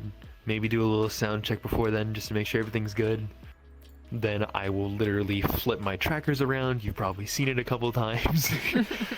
But I will literally flip my trackers around, redo calibration so that everything can like be tracked still for full body. Then after that, I will move my index like headphone pieces or like earpieces, I guess. I'll move those down to the side.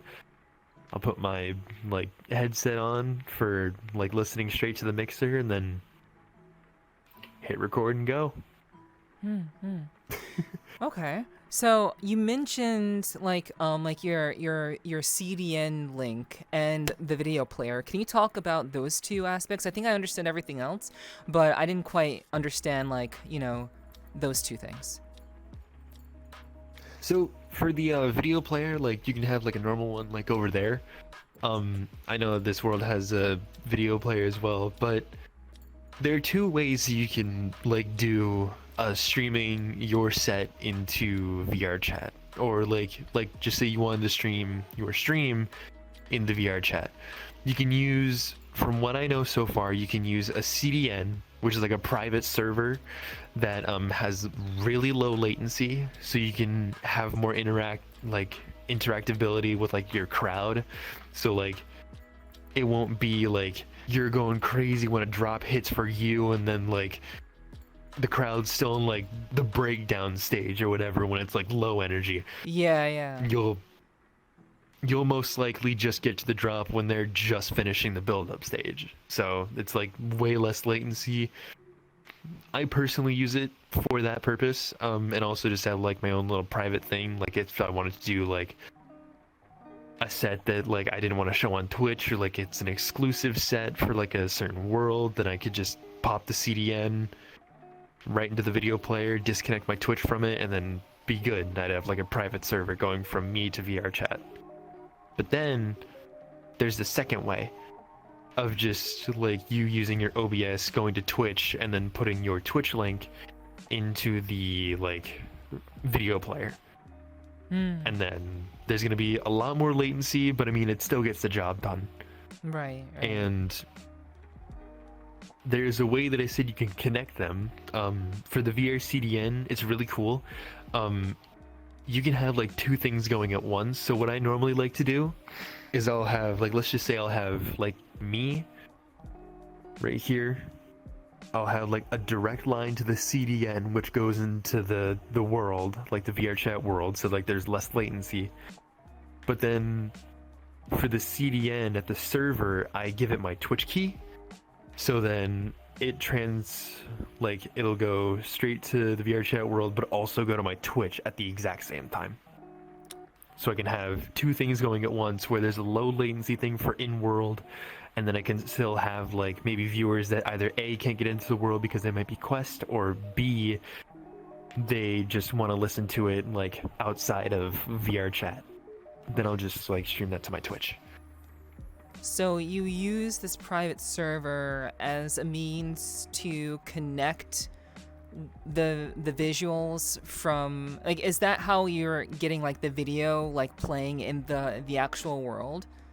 So like you're using that link, running it through this private server to reduce latency, so that people who are in the world are getting this very close to what you're getting at the same time as to what you're getting, as well as your stream. So it reduces the amount of latency through that private server in that way. Okay. I think I got it. I think I got it. Yeah. Okay. Interesting. See, I had no idea that there is like that much depth to it. Like, I've always wondered how streamers, how DJs get like their certain visuals in the world itself, and they're just plugging in their Twitch link or plugging in that other link that you said, that creates lower latency. Yeah. Okay.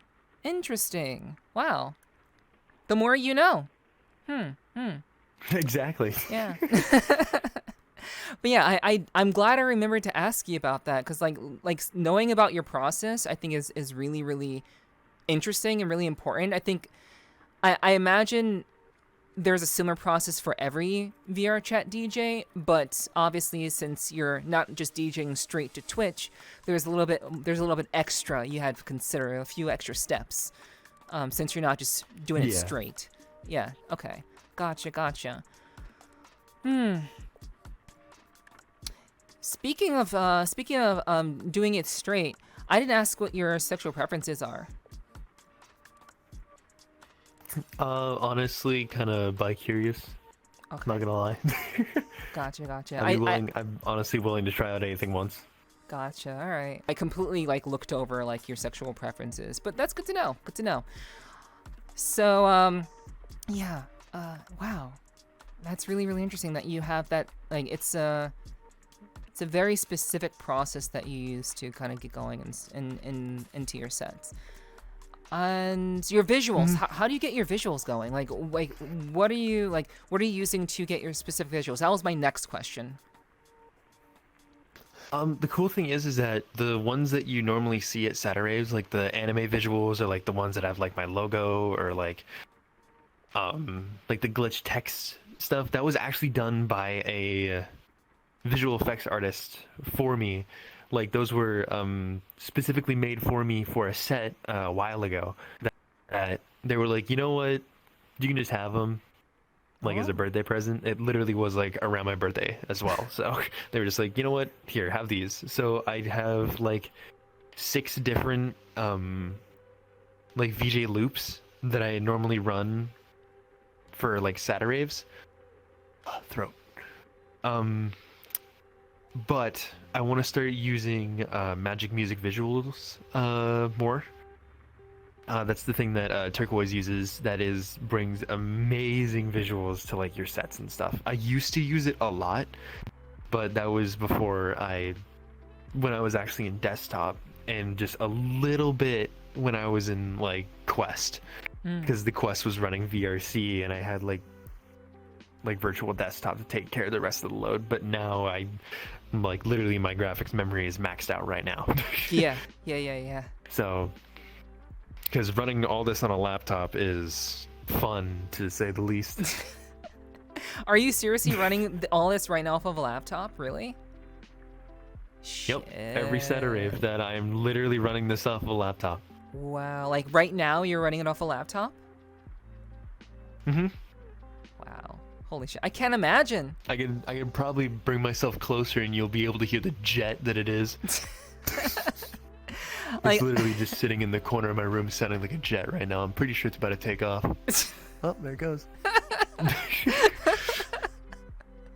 Yeah, like I have to keep my distance away from my PC because like my PC gets loud too, like running all this. So I feel that, but a laptop I can't fucking imagine. That's insane. I'm surprised it hasn't blown up yet. That's why I only get 2 frames. Yeah. Oh, I've had this thing for like a couple years now, so yeah, I'm also surprised it hasn't either. Yeah. Yeah. You know, knock on wood for sure. Exactly right. So, so I think we've covered most things. I do kind of want to do a little bit of a lightning round. This is kind of something I've been playing around with in my podcast. So kind of just shooting questions at you and you know, seeing what you come up with. So let's see. Boobs or ass? Good question. I probably have to say ass, not gonna lie. Okay.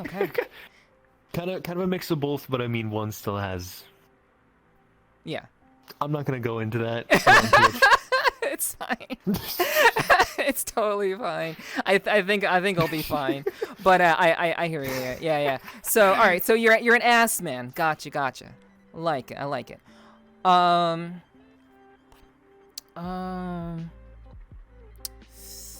Hot or cold? To be honest, I'd rather be hot. Same. Than cold. Same.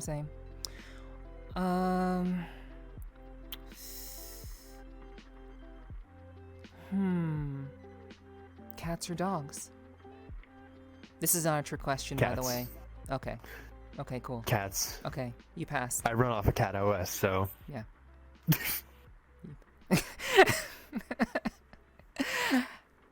That is interesting. Yeah.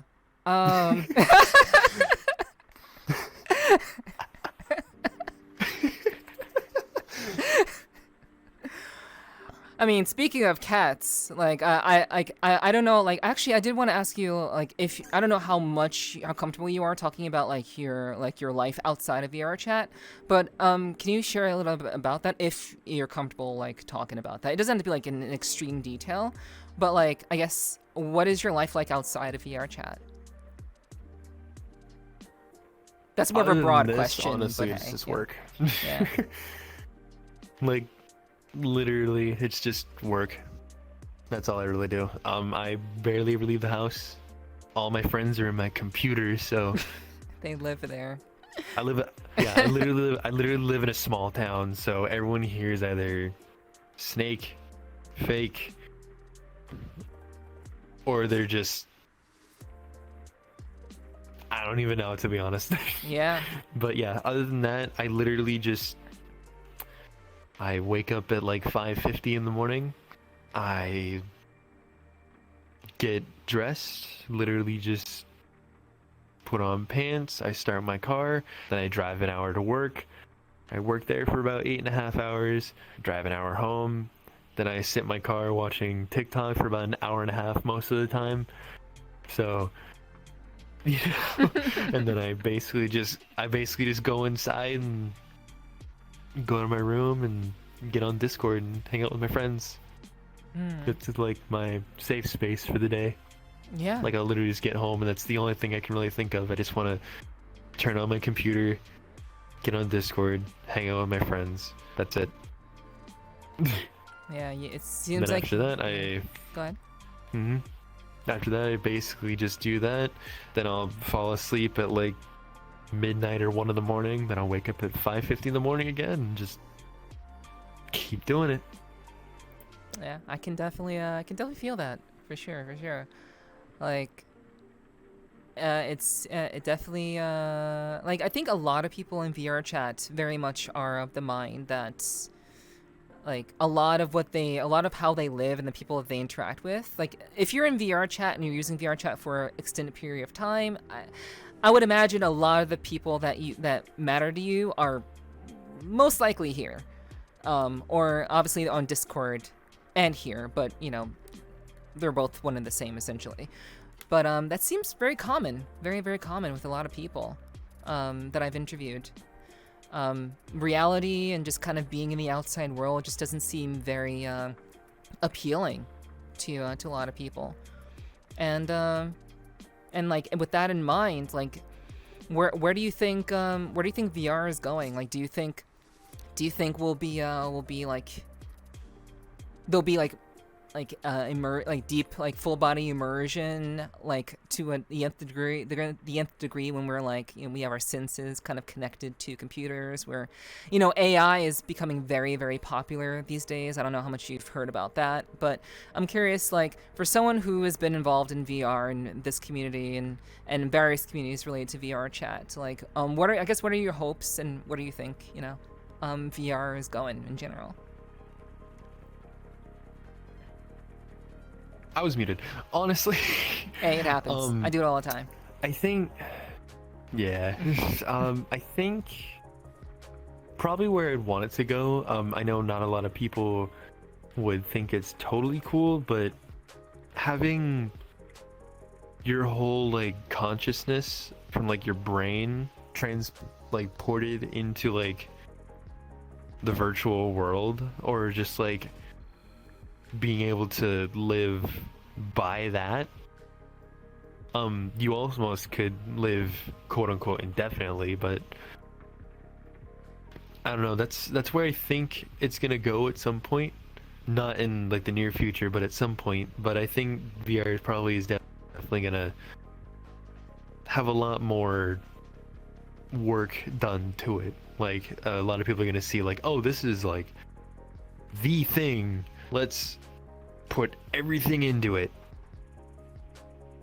Kind of like what Facebook or Meta is doing. Right. But to the nth degree.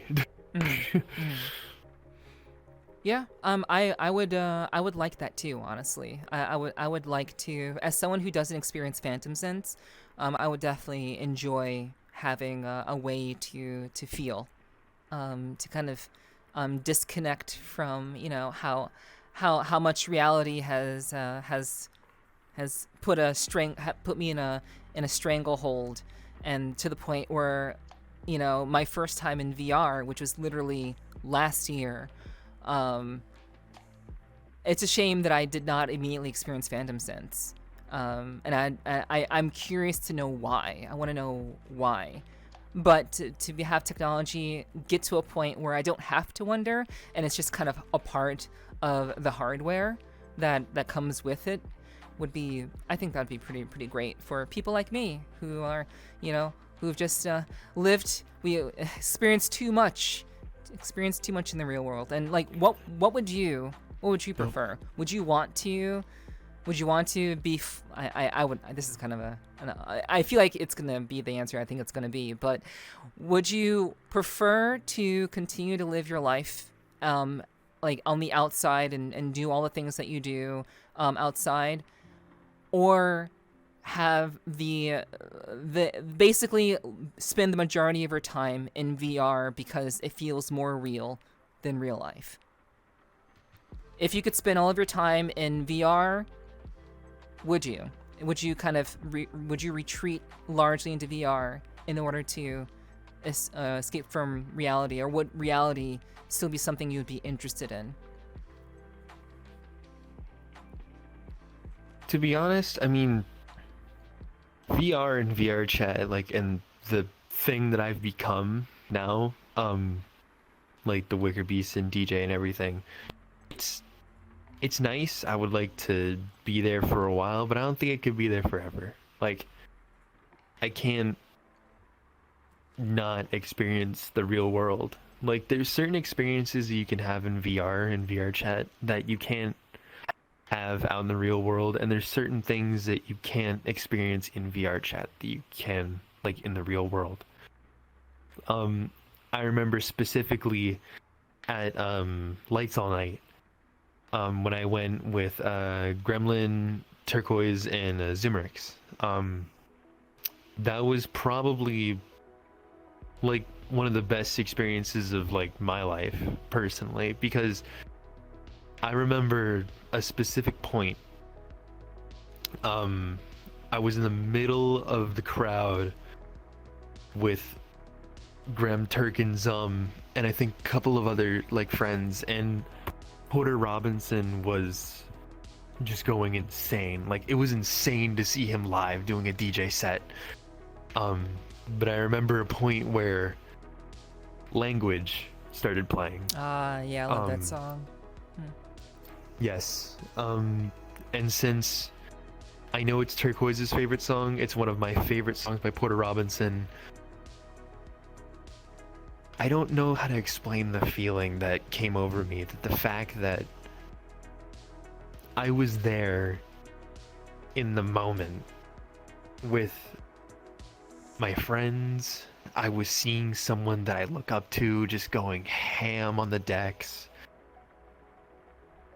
All I could think about was just putting my hand up, one over my heart, and just like honestly just kind of crying. Yeah, just feeling it. I'm not gonna lie. Yeah.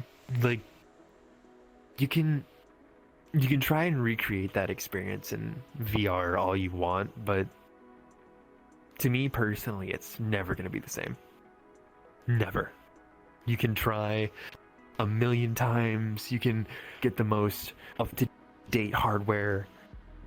It's not gonna be the same. It's not gonna be the same as the subs rattling your bones from the inside out. It's not gonna be the same as just hearing the crowd just go wild when that song started playing. It's not gonna be the same as you looking to the side and seeing your friends there who have been there for you for everything, that have helped you grow as a person, as a DJ, a streamer, whatever you want to call yourself.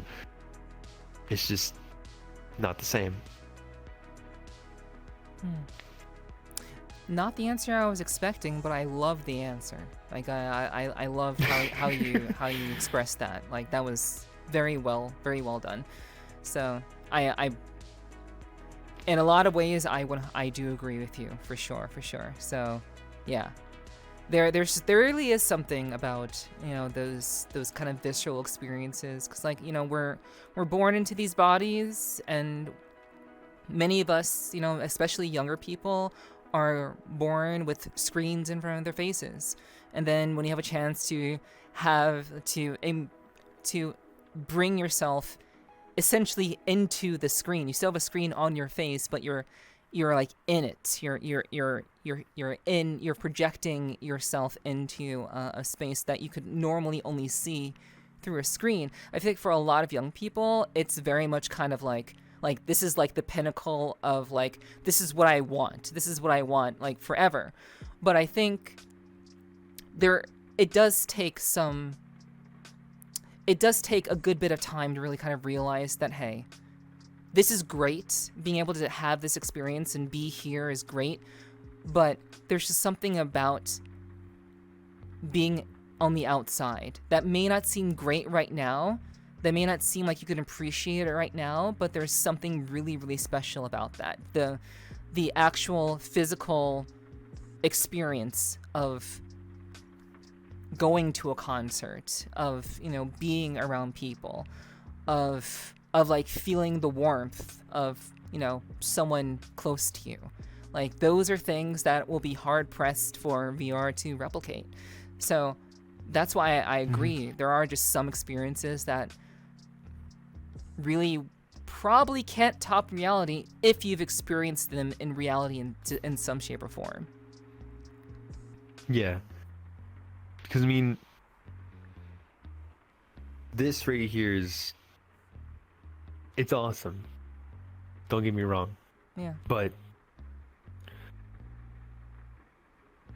something about it, man. Like, you can have the most shittiest time in reality, like in life. You could just be wanting to call it quits, and this could be like your only refuge, your escape. But the thing is, though, is that this may be nice and all, but you got to return to reality at some point. You may think, oh well, I don't have to. I can just like maybe even work in VR. Like, you can just literally like sit here, type on a virtual keyboard, and do accounting work all day if you wanted to, or like cybersecurity if you wanted to. That's cool. But even though those experiences may be few and far between in reality, to where it makes reality worth living or being in,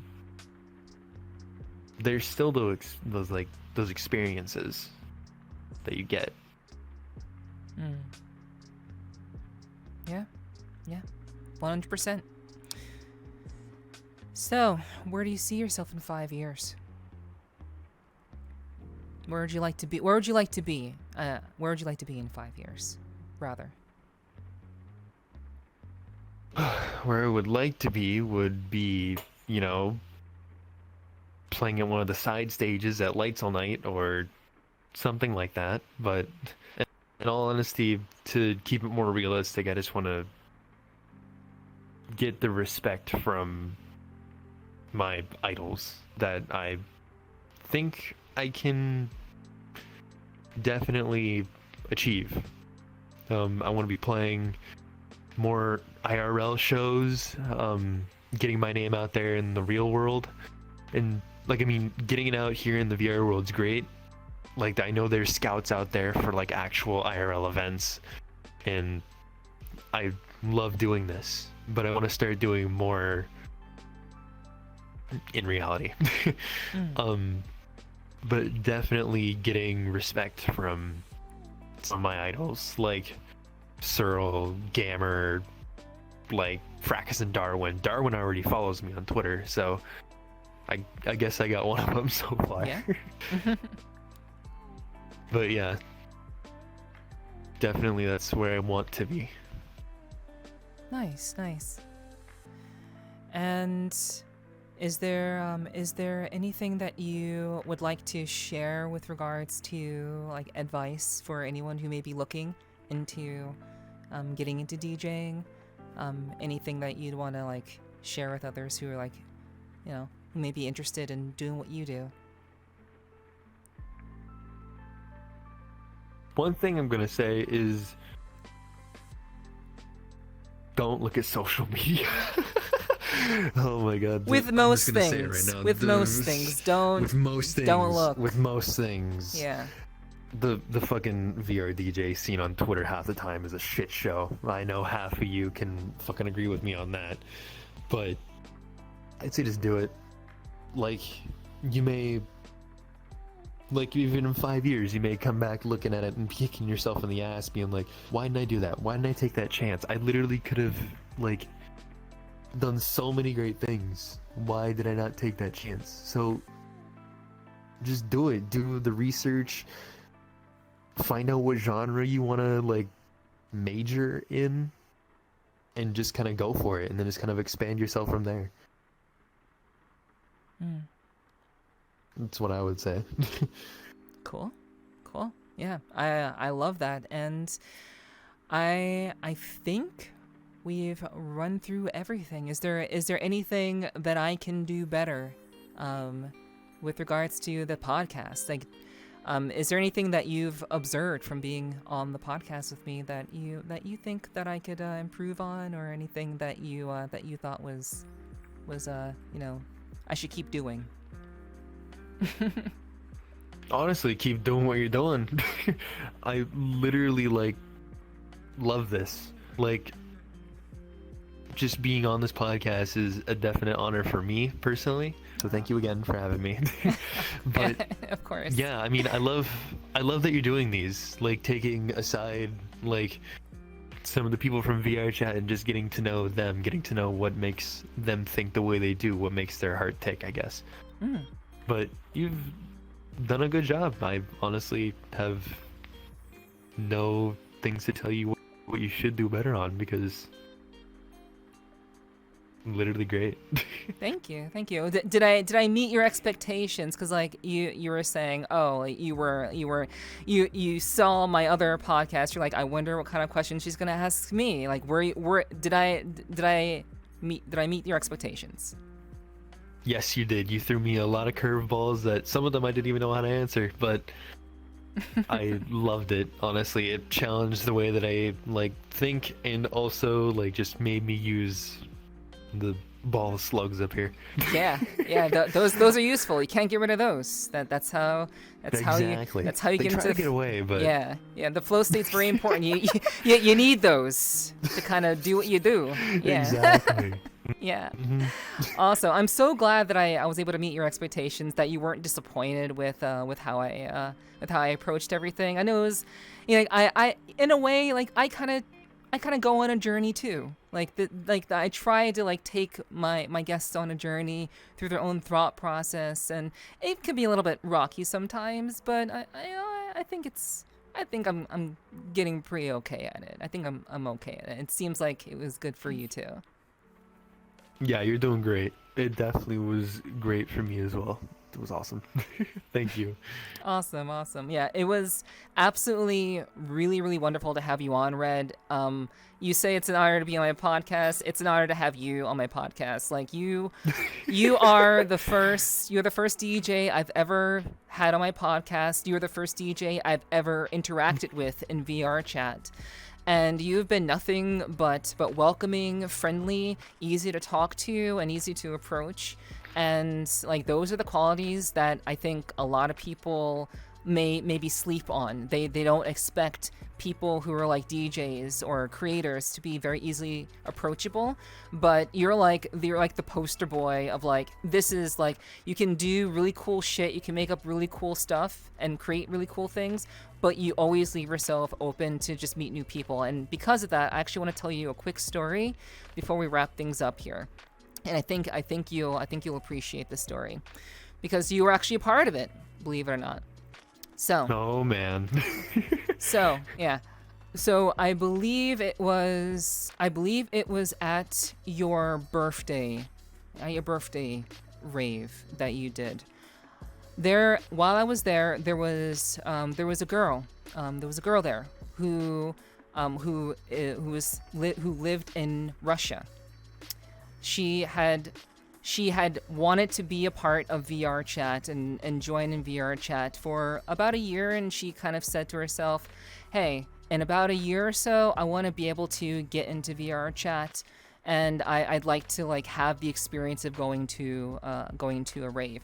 And I think it was either the goal of either going to a rave or getting to VRChat, one or the other. But in about a year's time, she managed to get access to VRChat, and her goal was to have experience a rave, and that she was at your rave. And the whole time this guy was talking with her, someone at the rave approached her, started talking with her. They were having this very friendly back and forth. And while they were talking and enjoying the music, she was quite literally getting emotional, because she had always wanted to go to a rave. She always wanted to have that experience. And, Russia isn't really, an ideal place to have those experiences. So to be able to have that experience in VRChat and to have that life experience, she was quite often, getting emotional. He was like, "Are you okay?" And she's like, "Yeah, I'm okay. I can't believe I'm experiencing this. It's so wonderful. It's so lovely." And then at the end of the set, they were kind of hanging out, like you were over in the corner with surrounded by a bunch of your friends, and I was just kind of like hanging out on the side, as I do sometimes. And the guy that had been hanging out with this girl was like, they were just kind of there, and they were just kind of like hanging out.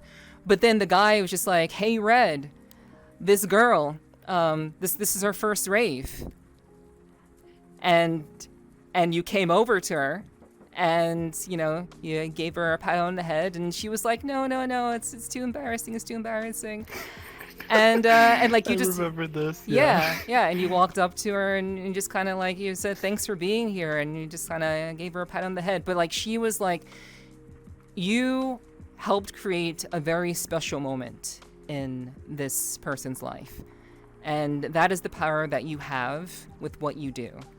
You create moments that mean a lot to people, and can maybe even change people's lives for the better. So that's the power of music, and that's the power that you have as a content creator and a DJ. So I think you should keep doing what you're doing, keep shooting for the stars, and I definitely will continue to cheer you on and support you as I'm able. So as I said, I'm honored to have you on my podcast. So thank you for that. No problem. It's a pleasure to be here. Yeah. So with all of that said, where can people find you on the internets? You can find me on Twitch at DJ_redacted_. A is a 4. Same as on Twitter. And I do have my own Discord server as well. That is in my bio in Discord. But yeah, you should be able to find my Discord on my Twitch. I don't know my Twitch. Twitter as well. But yeah, that's where you can find me at. Nice. Okay. And as for me, if you'd like to find me, obviously you're watching this on YouTube right now, so you can find me obviously on YouTube. But I also stream on Twitch. This is actually like all of these are done live on Twitch. So if you'd ever want to catch one of these live, you can find me at Nephi on Twitch with two eyes. And you can also find me on Twitter at Nephi with 2 eyes. So that is how you can find me. And if you enjoyed this podcast, if you got something out of this podcast, I would definitely encourage you to go follow and support Red. He definitely can. He is on the rise, and you don't want to miss what this guy is going to do. So please go support him, support what he does. He's doing really great stuff. And of course, you're always welcome to like and subscribe. And if you enjoyed this podcast a lot, please leave a comment. Let me know exactly what you enjoyed most about the podcast. What really what impacted you about this podcast? What did you learn from watching this podcast? I wanna know in the comments. So please feel free to do that. I'll be looking forward to your responses. And as always, I hope you look forward to the next episode of the Sweet Talking Podcast with me, Nephi. And thank you again, Red, for being here. It's been an absolute pleasure. Same here. Cool.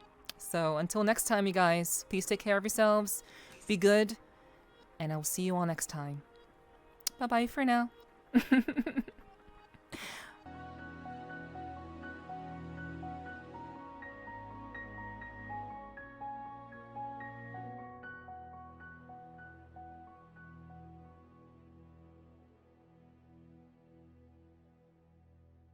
Cued you into, I guess.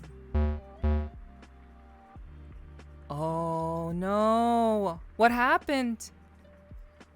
I DC'd, guys.